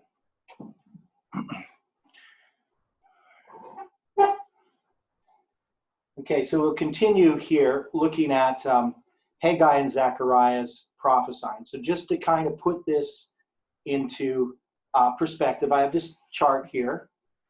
And in this chart, it shows that when Darius began to reign, and that was September 522 BC. It says here, I've actually refined that date quite a bit since I've made this chart. We know it was on the 10th day of the 7th month that false Smyrtus was killed, which would then be when Darius begins his reign. So it was on the Day of Atonement. And we can see that there's a couple of years in there. So it's his accession year is 522 in the fall. And then in 521 in the spring would begin his first year. And then in 520 in the spring would begin his second year. And then you can see that Haggai, who I have the boxes on the bottom, all of his 4 dates that are given in his visions are all pointing to the place where they all are, and they all occur in 520 BC. Zechariah 1 verse 1 gives us a date. It says it's in the 8th month of the second year. It doesn't tell us exactly what day of the month. And then in Zechariah 1 verse 7, the first one that's actually dated to the day is the one that's in 519. And then Zechariah also has his 1 in verse 7 that we dated, which is in the 9th day of the 4th month. So I don't have our dates on there, which is not really that important here in this context. What we can see, though, is that Haggai and Zechariah begin their prophesying, and Zechariah is even prophesying in the end of 518 BC. So their prophesying is needed to get them to commence building the temple. So under the preaching of Haggai and Zechariah, they commenced the building. They obviously didn't start right the moment Haggai started prophesying. There's obviously time involved for them to get building, and then the time needed to search the records. So when Darius finally issues his decree, it's in 516. And then the temple is finished in March. So we don't have the exact date for Darius's decree, but we would know it'd have to be in the summer. And so if we put it around, let's say it was June, you'd have July, August, September, October, November, December, January, February, March. You'd have like 9 months or so, maybe February because it's, anyway, 9 months, let's say at the most, maybe 7 months. But if you go from when the temple was destroyed in August 18th, and then you count from August, September, October, November, December, January, February, March would be in the 7th month. So it'd be 70 years and 7 months that the temple lay in ruins. So you have the number 7 there twice.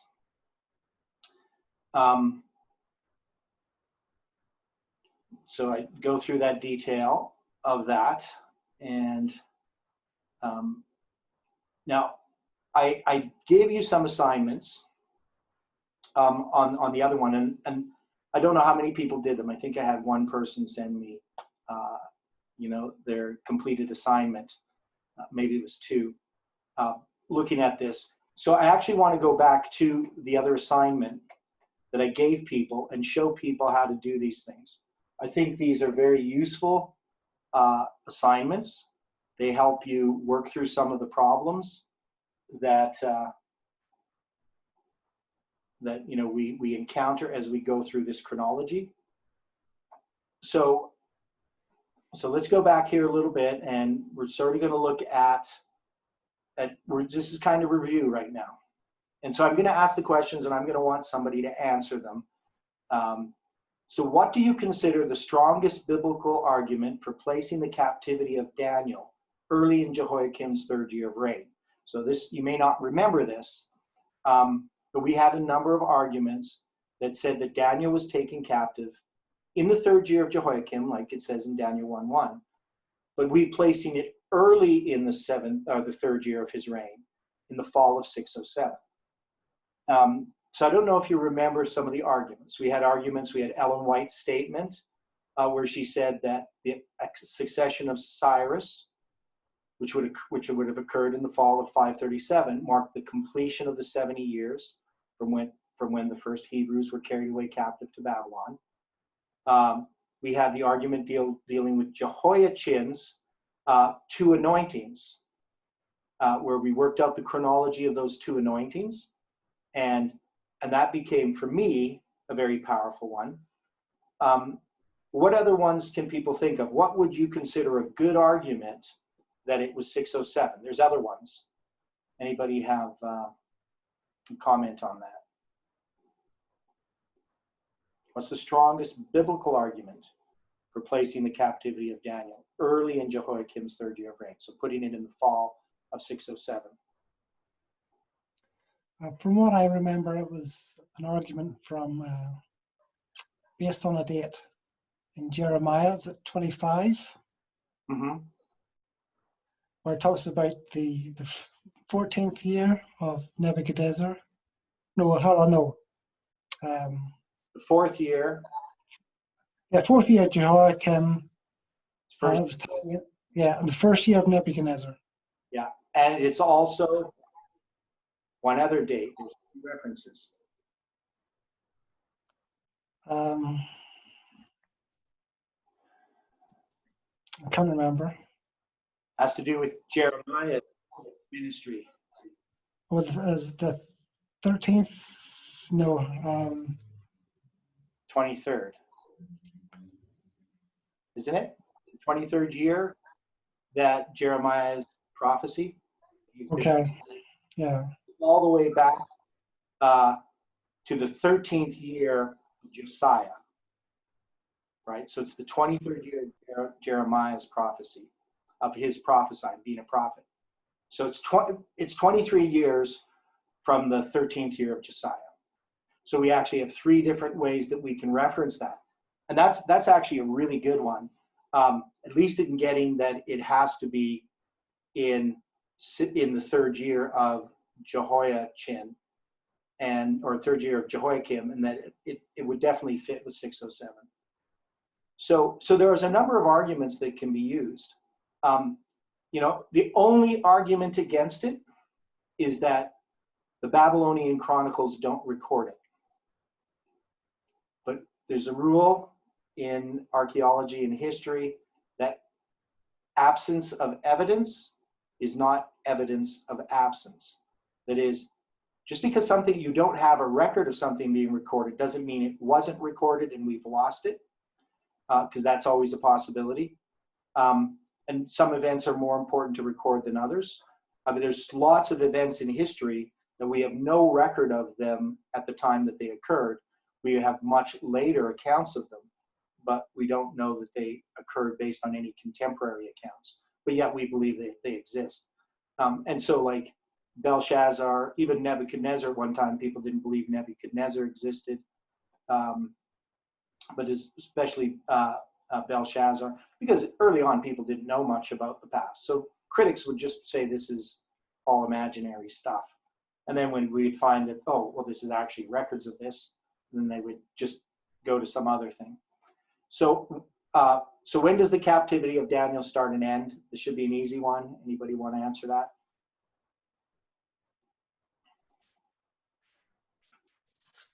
607 to 537. Okay, good. And it's specifically the fall, right? Okay, now what is the difference between the 70 years in Babylon and the 70 years for Babylon?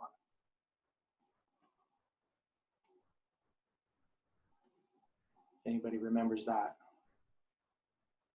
The 70 years in Babylon refers to the captivity of the Jews, and the 70 years for Babylon refers to their supremacy over the nations.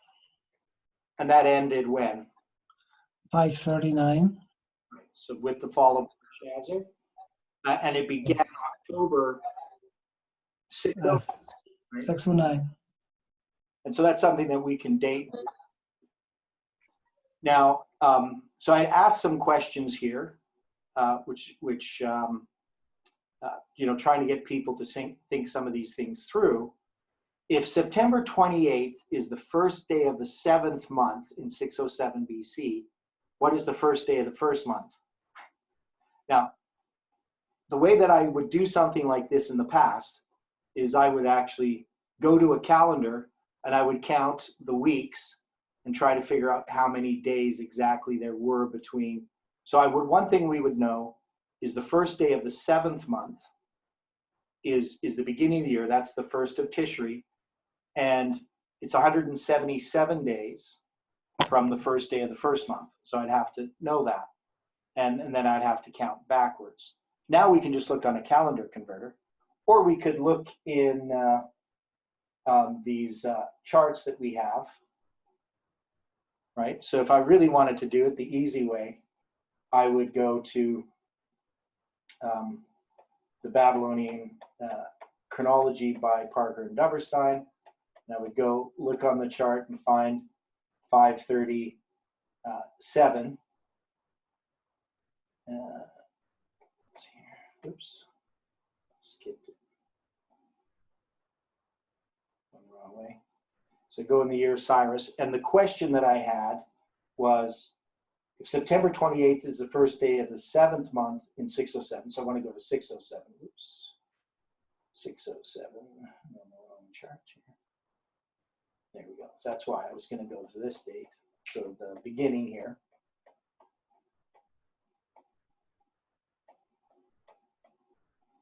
And I would look at 607. So here it is, 607. And we can see that these are the months, 1st, 2nd, 3rd, 4th, 5th, 6th, 7th. And the date that it has for the 7th month is October 31st. So this is, and if you look at this, so this is an interesting point. The Babylonian calendar is not the same as the biblical calendar, though most of the times it is. But if you look here in 607, it's interesting because the first day of the first month they have as March 6th. And at that time, the spring equinox is much later. It's like March 28th or something like that. So this is way too early to start the year. If you're going to have your wave sheaf offering and so forth, you're going to be so early in the year that it's going to be too early. Your Passover is going to be way too early. Your Passover would be way in March. And this is even earlier. If you put it onto our calendar nowadays, this would actually even be earlier. This would be about 7 or 8 days earlier. So this would put the first day of the first month on the Gregorian calendar in like February. So it'd be way too early. So you would have to actually start the first day of the first month on the 5th of April in Babylon is when they would have done it. Now, the thing about the biblical calendar is you would count from the first day of the first month, you would count 30, 29, 30, 29, 30, 29, 30, 29 to get to the first day of the 7th month. The Babylonians would have observed each month by the moon. Most of the times it's going to work out as 30 and 29, but not always. So, but the easy answer to that question is you just would go to the calendar converter, right? You go to minus oops, minus the, yeah, minus 607. And when you click on that, I'd want to go to Nissan. Oops, it didn't work. I don't know how to do that now. There we go. So Nissan 1, I would have as April 5th. And if you go to this Babylonian chart here, you'll see they have April 5th as the first day of the first month in 607. So you can see most of the time they're going to be the same. So that's an exercise that you can definitely go through, to try to figure these things out. So I don't think September 28th is the right day, but because they had September, what did they have? 607. They had September 31st, or no, they would have September 29th. Yeah, because this would be the 7th month. So here, this would be the first month would be here, 2nd, 3rd, 4th, 5th, 6th. The 7th month would start on September 29th on the Babylonian, but on the biblical, it'd be September 28th. So that month would be different because it's not based on the observance, it's calculated. So you want to work through some of those things. At least you don't have to do every single day, but you should at least use the tools a little bit and kind of get an idea to look at the Babylonian Chronicle outline there, to look at the calendar converter, to try to figure out how the biblical calendar works and the differences between it and the Babylonian calendar. So if anybody has disagreements or arguments, we definitely could hear those. Now, is there points that people don't understand of things that we've studied so far?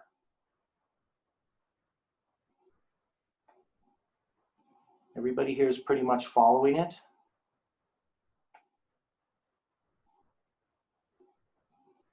Okay. And then I asked people to use torahcalendar.com and try to figure out the dates that we used here for 536 BC. Now, and this is where I want to go now. So we're going to go ahead to the assignments for this week, because I do want people to try to do some of them. You don't have to do every single one of them, but one of the assignments I give people is I'm asking them to look for dates. So you're going to see the same thing, the same kind of question. Question number 8, using the Torah calendar, and which is the easiest one to use, but you could also use Skyview Cafe. And I would use those first and then check what you've done on the calendar converter. Troy and Rebecca, their calendar converter. So using the biblical rules, you can also look at the Babylonian calendar as well, and then try to figure out the dates for 457 and 456 BC. So the dates specifically, because this is what we're going to be studying next.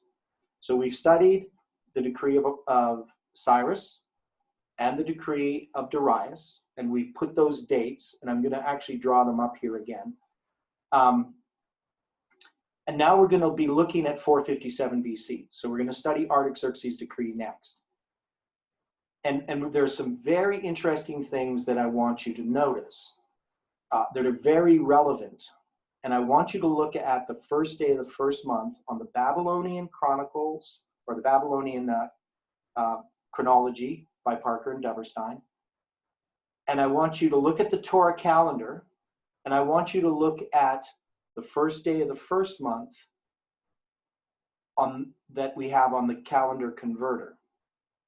Because I'm going to go through this next week. I really want us to understand the chronology and the problems that exist in 457 BC. Because this is Adventism. When I first became an Adventist on Christmas Day in 1982, I was baptized into church on Christmas Day, like Clovis. The next Sabbath, I went to a a camp, a Bible camp.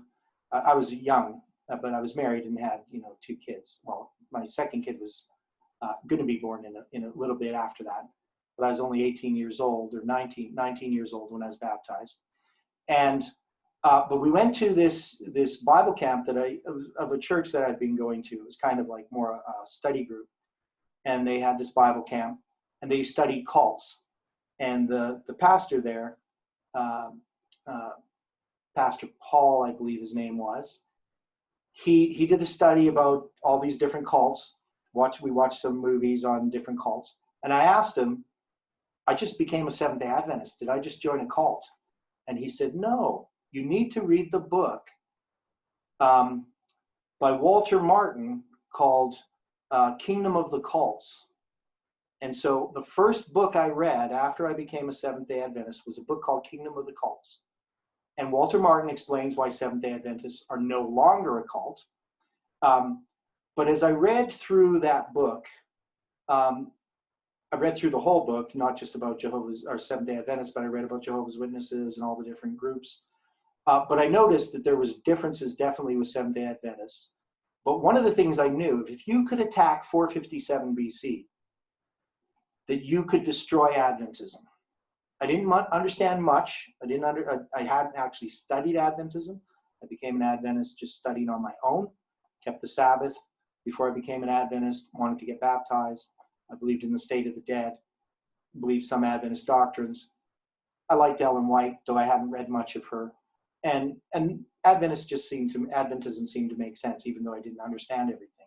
But the point is, I recognized back then, if you attack 457, you've destroyed the 2300 days, you've destroyed the spirit of prophecy. And little did I know that that's what was happening in Adventism at the time. In 1982, this is just after Glacier View, Desmond Ford, and Adventism was under heavy attack. And that's when I became an Adventist. So I was really absorbed in trying to understand, was Adventism a cult? Were we in error?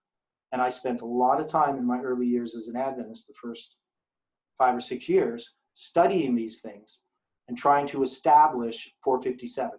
And I can say, honestly, I could not establish 457 at that time. So I was sort of what I would call a tentative Adventist. I believed a lot of things about Adventism, but I couldn't prove 457, not to my satisfaction. I mean, I believed it. I believed the 2300 days, but I knew that there would have to be more information. And it wasn't until I started studying this message that I had the key to understanding why we can establish beyond a shadow of a doubt that the 2300 days and the 70 weeks began in 457 BC and not in any other year. And this is the most powerful thing about this study. If you're presenting this to Seventh-day Adventists who have had questions about 457 BC, but they want to be faithful Adventists, and they haven't had a good answer, you're now going to be able to give them such a powerful answer that is a witness to the connecting the events in 457 BC and 1844, that will be a revival of their faith. And it will be something that will strengthen them to accept more light, but also to accept the past light of the Adventist movement. And this is why this is so important. So I'm emphasizing that I really want you as Bible students to spend a bit of time trying to understand these dates. These dates are important. Now, you can see what they are. The first day of the first month. Well, we know that's important in 457. It's also important, or in 1844, it's also important in 457. The 12th day of the first month, that's when Ezra leaves the river of Ahava. The 6th day of the third month, that's Pentecost. The first day of the fifth month, that's when they arrive at Jerusalem. The 10th day of the seventh month is when the 2300 days and the 70 weeks begins. The 20th day of the ninth month, that's an important date in our line right now. And that's in the book of Ezra as well. And there's the first day of the 10th month, right, in 457 BC. That date's important. And then we also have the first day of the first month in 456 BC.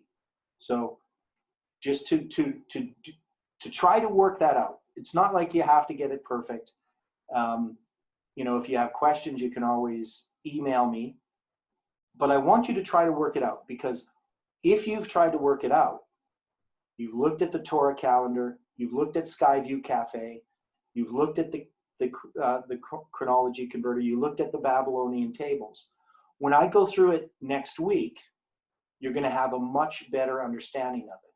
I was almost tempted to really go through it today, but I'm not, even though we do have a fair bit of time, because I really want you to go through it on your own. Now, we do have about a half an hour still, but I do want to look at some points. I want to try to help you a little bit. So I'm not going to go through this, but I'm going to go through the tools with you, okay? So I was very, very tempted to do 457 BC, but I do want to look at some dates and show you some of the problems. And where I want to go in this last part of the study is I actually want to jump to something else quite different. I want to look at the prophetic mirror.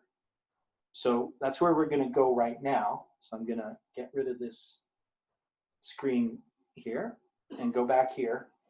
Now, so let's do this.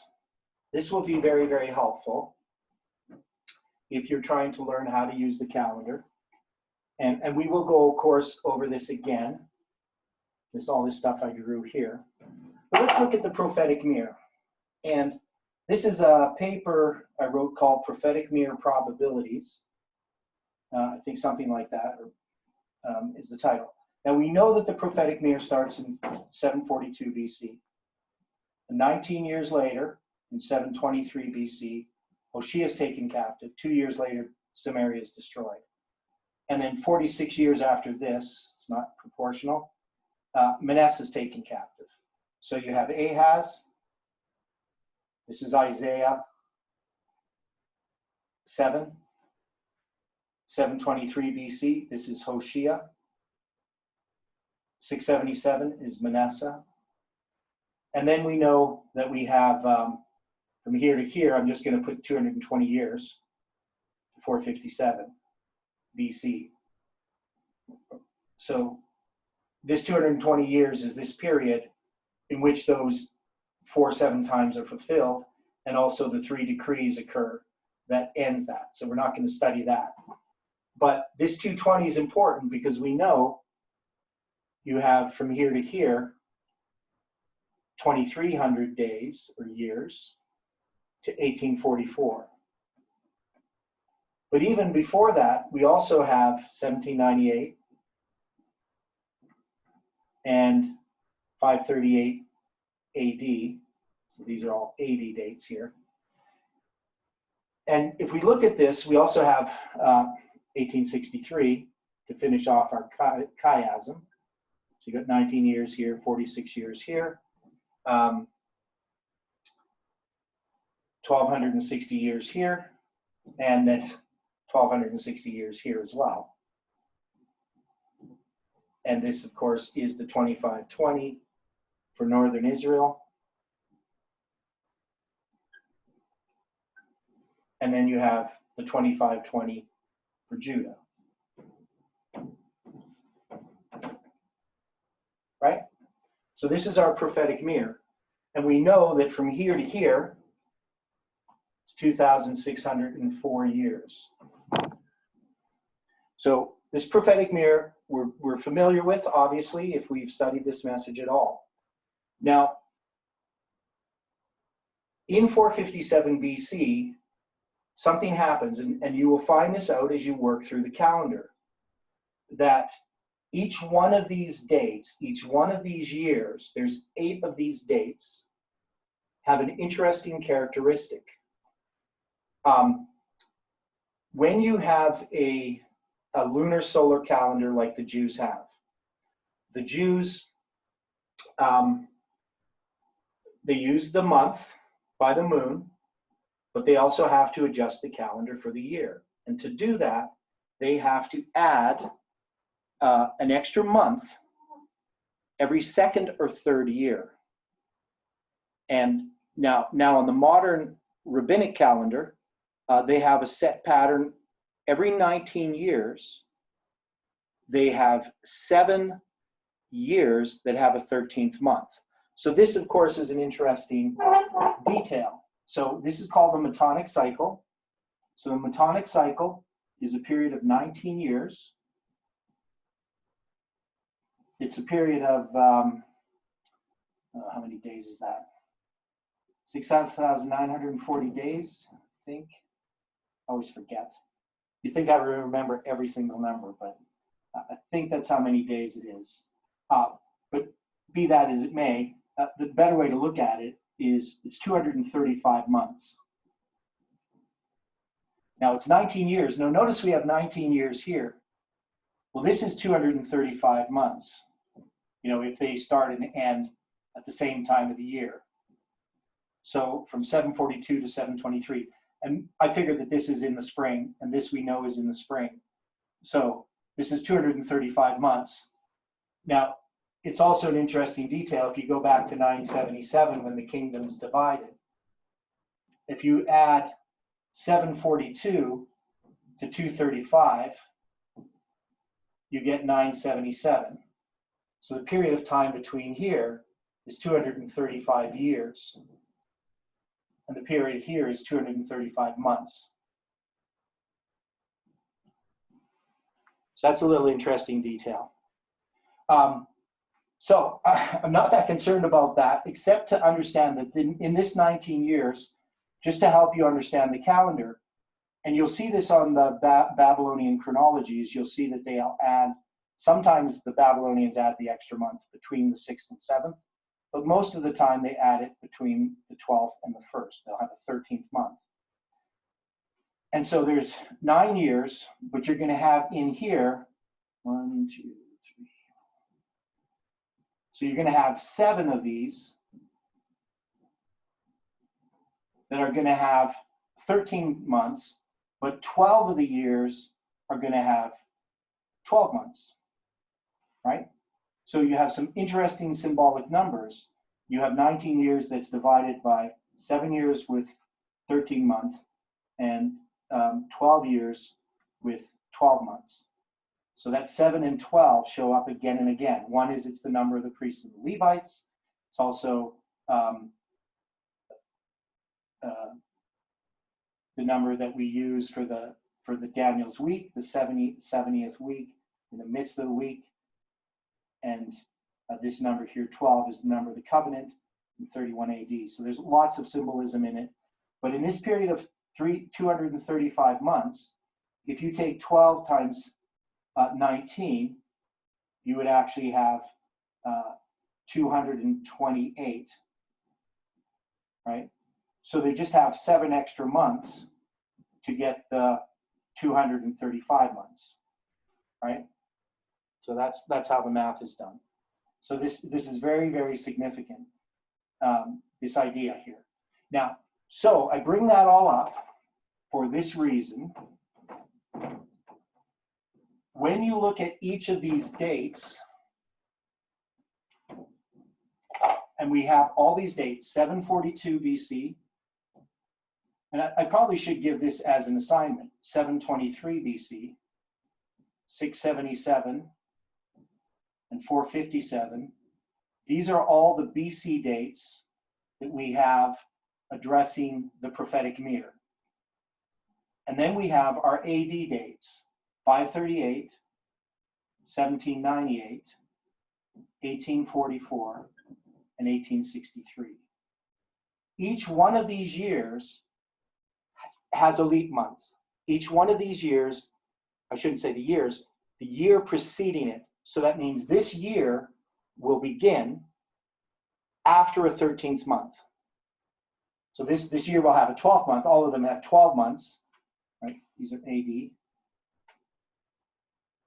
But all of them follow a 13th month.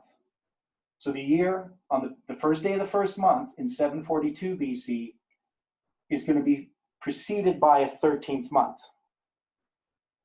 And same with this year, and same with this year, and same with this year, and same with this year. Now the chances that of that occurring randomly. I think it's one in every 2046 or something like that. I can't remember the exact number, but it's not likely that you're going to have that occur. That you're going to have, I mean, just 1 year occurring. That's basically one out of every 2 or 3 years is going to have a 13th month that precedes it. But to have all 8 of these months on our prophetic or years, all having a 13th month that precedes them, it's not very likely.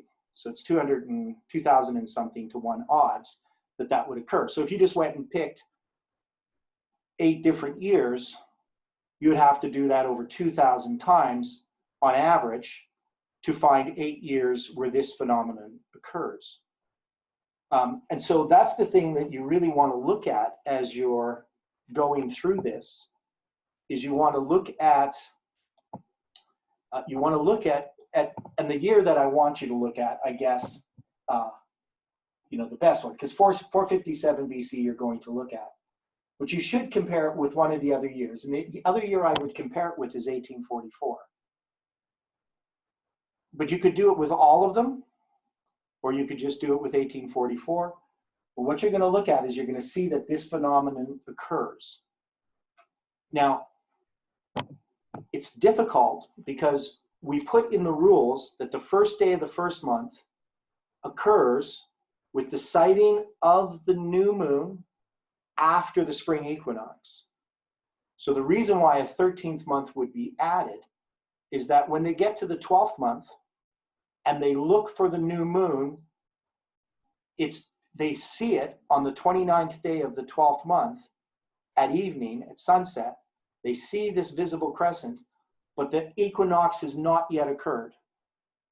And so they have to not just add an extra day, they have to add an whole extra month.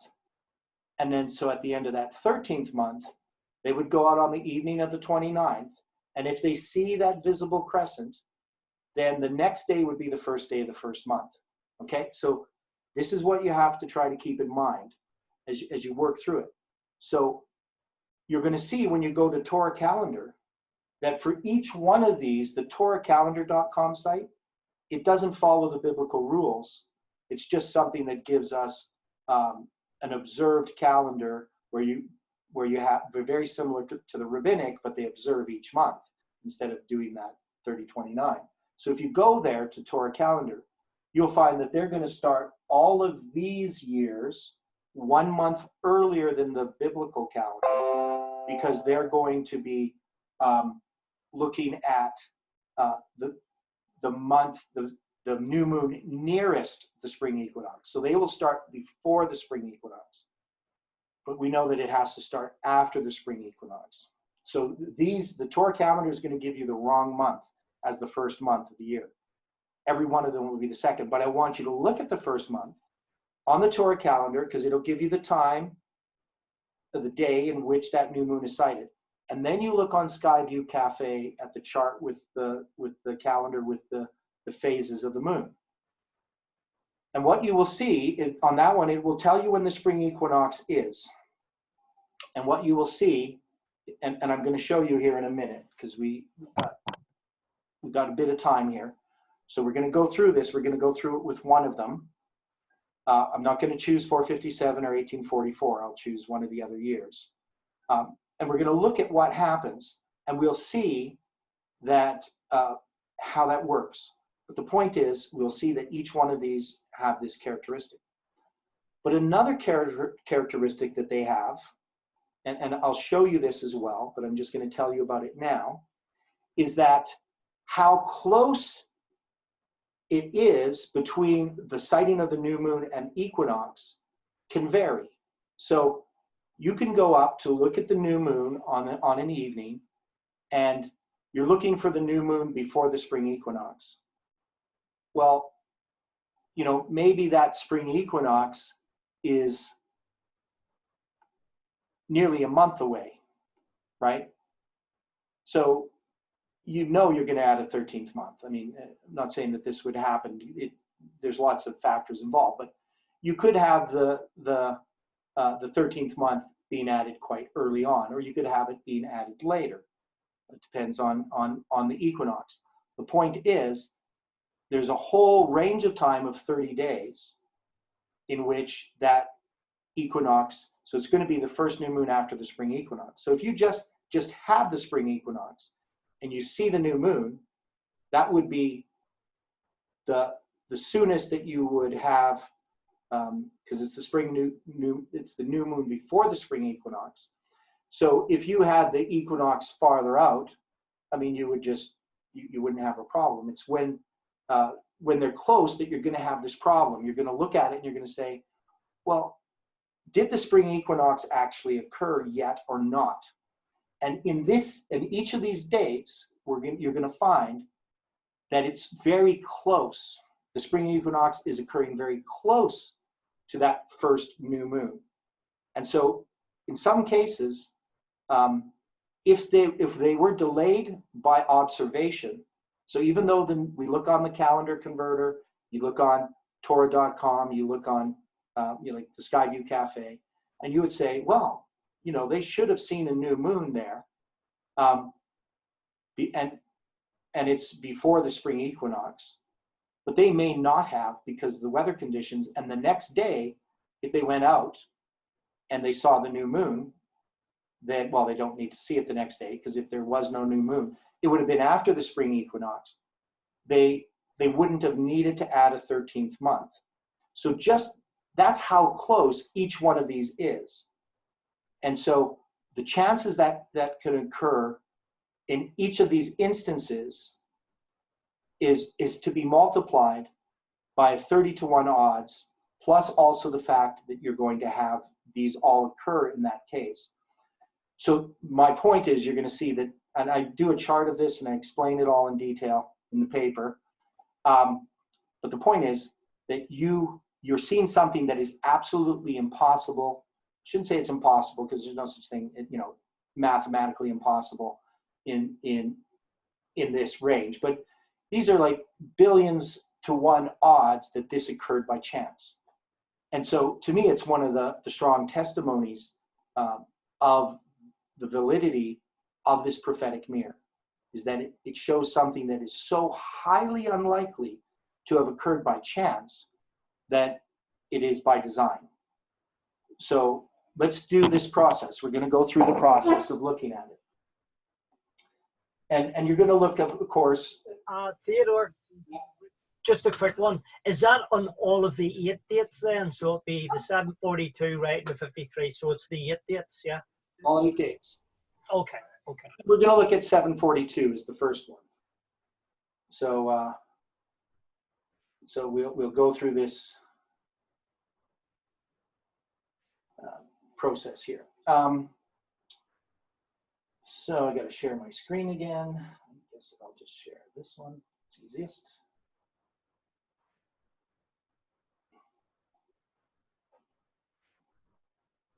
So let's look at 742 BC.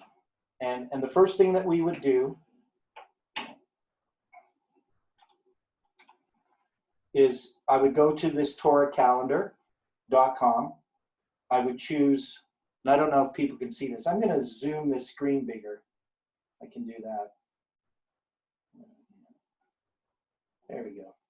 So what I did is I put the year 742, and I clicked on BC here. And some people might have a hard time seeing this, but on your computer, if you do it, it's easy. So it's TorahCalendar.com, and you would go determining the Hebrew month. You would click on that on the left side here, and it will bring this up. And you can see the day before the new moon, the day of the new moon, and the day after. Now, when I look at this picture here, I'm going to even zoom it a bit more. Now, you might be able to see there's a visible crescent down here. A visible crescent. So it's the first visible crescent. If you go to the day before, you'll see that the visible crescent is actually, I gotta go, view, and you'll see the visible crescent is actually not above this line here. So it's going to be almost just right with the sun. So you wouldn't see the crescent. Now, you might possibly see the moon. It is possible sometimes to actually see the shape of the moon in proper conditions because of the light shining off the earth hitting the back of the moon. So with the telescope and stuff, you might be able to see it, but you would never see it with your naked eye. That moon has to be above this line here. So we would see then that the new moon day, they would call it, that would be the evening that you would look at it. And so this would be, according to them, if you look at this chart here on the top of this picture, it would say it's the first day of the first month. The problem is it's before the spring equinox, and we will look at that. Now, we think of the spring equinox as being March 21st. Of course, the spring equinox has drifted. This is the Julian calendar we're looking at, and it's drifted in this history. Now, if I look at the day before again, I just want to do that, you'll see that they have this marked Wednesday, the 27th of March. So you're going to see this date showing up a lot when you look at these early ones, just because the 27th of March is around the time, or the 28th of March, in this case, is around the time of the equinox. So the earlier you go, the equinox is going to move March 28th, March 29th, April 1st. You go back in the past, it'll get all the way up, I think, to like April 18th or something like that, when you go back to like the time of creation. And in our time, the Julian calendar, it's even getting further the other way. We don't use the Julian calendar too much nowadays, unless you're Ukrainian or Russian Greek Orthodox. So you're going to look at this here, and it's the new moon day that's going to start the evening. So the next day, so it's the sunset ending the month, and it's the starting of day one of month one, according to them. But we're going to realize that we're going to add a 13th month in each of these situations. So now what I've done is I've gone to Skyview Cafe, and in Skyview Cafe, I have to put in minus 0741, just because they're using the Gregorian way of counting years. So you'll see here in the middle, it'll say November minus 741 or 742 BC. And then I just want to move to the right month, and I would want to go to the month of March, because that's where we have this situation arise. So when we look at this chart, if you look at the bottom here, you can see that there is the date that you're going to see the first visible crescent. So if I go back to my Torah calendar here, it's going to say Thursday, March 28th at sunset, I'm going to see the first visible crescent. And so then when I go to Skyview Cafe, and it will show me where the equinox is. Now it'll show the equinox as 5:56 a.m. and that's local time. So they're not adjusting for the way we do calendars now. That's based upon the actual relationship of the sun. It's 2 hours and 21 minutes off Greenwich Mean Time. So in Jerusalem.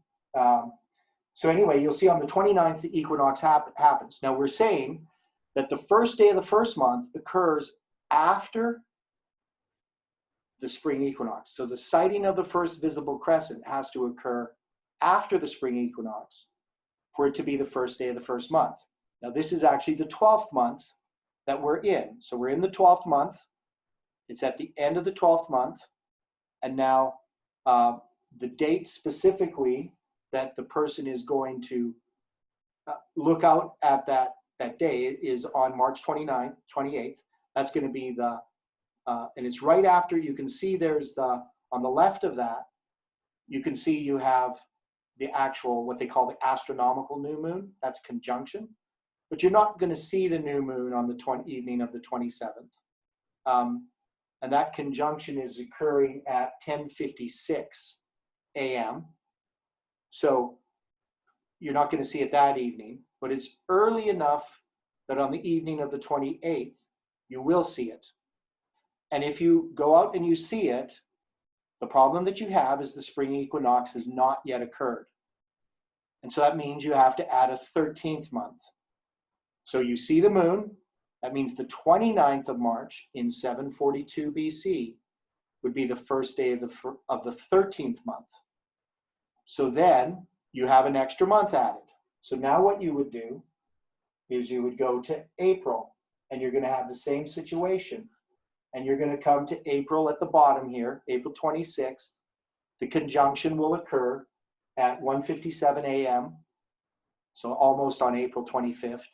And pretty much when that occurs, you're going to usually find that the next day you're going to see the crescent, because it's usually enough time, depending on the anomaly of the moon. So if we go to the Torah calendar this time again, and we're going to go to the second month. So that what they call the first month, we're actually said is the 13th month. So we're going to go to the second month, and we're going to view here. And you're going to see that on Saturday, the 27th of April in 742 BC, you're going to have a nice view of the visible crescent at sunset. So the next day, the 28th, will be the first day of the first month. And you can see that here, there's April 26th in 742. The conjunction occurs. We're already now almost a month after the equinox, because we're in the end of the 13th month now. On the Saturday, on the 27th at sunset, you would see the first visible crescent. So the first day of the first month in 742 BC would then be April 28th on the Julian calendar. Okay? Now, I hope people could follow that. So the steps that you're going to follow is going through, first you want to find out where the equinox is. And you'll find that in every one of these years, the equinox is going to be very close to the first visible crescent in March, right? So you're going to see that it's always going to be close, just like we had in March there in 742. Now you might find that sometimes it's a little further away. You might even find that sometimes it's a little bit on this side of it. Now, the other problem that arises in trying to determine this is, I don't know how many of you have tried to actually observe an equinox. Now, the solstice, even that is a little bit tough, but it's easier because you look for where the sun sets at the furthest point, at least up here in Canada. We would look in the south. So that would be the winter solstice. The summer solstice is, for us up here in Canada, is way in the north. We'll see the sun set and rise way in the north, right? Now, the Jews always observe these things at sunset. Their day starts at sunset, and their equinox starts at sunset. Now, that is, they have to observe the equinox before they can declare the equinox. Now, they're not doing the equinox. Now, the equinox is when the days are equal. Now, you could measure at the point, where's the furthest north and the furthest south, and then try to measure the point in the middle of that and decide that that is, the equinox. But there's a much simpler way, at least that we can do here in Canada. You can always tell the equinox because of how the snow melts in relationship to a fence, especially a fence that has a railing. And if that railing is level and doesn't matter what angle it's at, you'll end up with this phenomenon where the sun, the shadow will melt the snow in a particular way. That is, it won't melt part of it. So, and you can have this. Now, if you were on the equator, the equinox is really easy because what will happen is the sun will be directly above.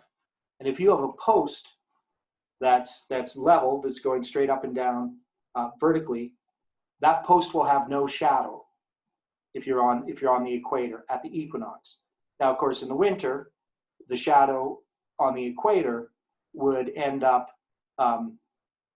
pointing to so what we would call December 21st, you would end up having that shadow pointing to the north. And on June 21st, you would have that shadow pointing to the east or to the south at noon. So at noon, you would have that shadow. There would be no shadow on a post. So if you were at the equator, that would be easy. Up here, there's the way that the shadow melts snow or frost, because you're not always going to have snow, but you might have frost. But there's other ways to do it. You know, you can observe a sundial will actually give you an indication of when the equinoxes and solstices occur if you learn to observe your sundial. So you'll find at the point where the days are equal. And so that's one way of doing it. Now, the question then is, when we deal with this equinox, they're not calculating the equinox like we are. So the equinox is actually even going to be later to the Jews than what we call the equinox. So it's going to be by observation. And once they have observed the equinox, which may not be the day of the equinox here, it might not be till the next day, it's at sunset then that they would determine that the equinox has occurred. And if the equinox had occurred that day, in their minds, in their observation, then when the sun's, if the first visible crescent happens that evening, then the next day would be the first day of the first month, if it's after the spring equinox. But if it hasn't come before the spring equinox, then they're going to add a 13th month. I know that's a long explanation. Any questions about that? I mean, it's a little bit of astronomy in some ways, because not all of us really think about looking at the first visible crescent. Not a lot of us think about the equinoxes. We just kind of know, we might know it's the equinox because they said it on TV or something. Or we might see it on a calendar. Some calendars will have it. And same with the phases of the moon. We don't really pay attention to them. We might notice them on a calendar. But people used to notice them all the time. And so they observe these things. But the point is, it has to be observed. And they didn't calculate the equinox based upon anything. They just observed it. Same with their new moons. So hopefully that's helpful. And I think if you can get through that and just try it out on your own, you should be able to get all these dates somewhat figured out and then check them on the calendar converter. So seems like, people haven't been responding much, but they still haven't left. So that's good. So now this stuff is interesting for me and maybe for a few odd number of you. But it is important, if you want to establish whether this message is true, you need to at least examine to some degree whether anything that I'm saying is correct. And if you can go through this and show how close these are, the chances that they're so close in each of these 8 dates that it's so unlikely, I think should be a testimony. One is that the message is true regarding the 2520. But if you believe the message of the 2520 is true, and we have this coincidence of dates, we would have to accept that the chronology that supports it is also true. And that the rules that we've used for establishing the biblical calendar are correct. So that's my assignment. So we're going to close with prayer. I thank everybody for participating, but we'll close with prayer and then we can talk for a few minutes more. So let's kneel for prayer.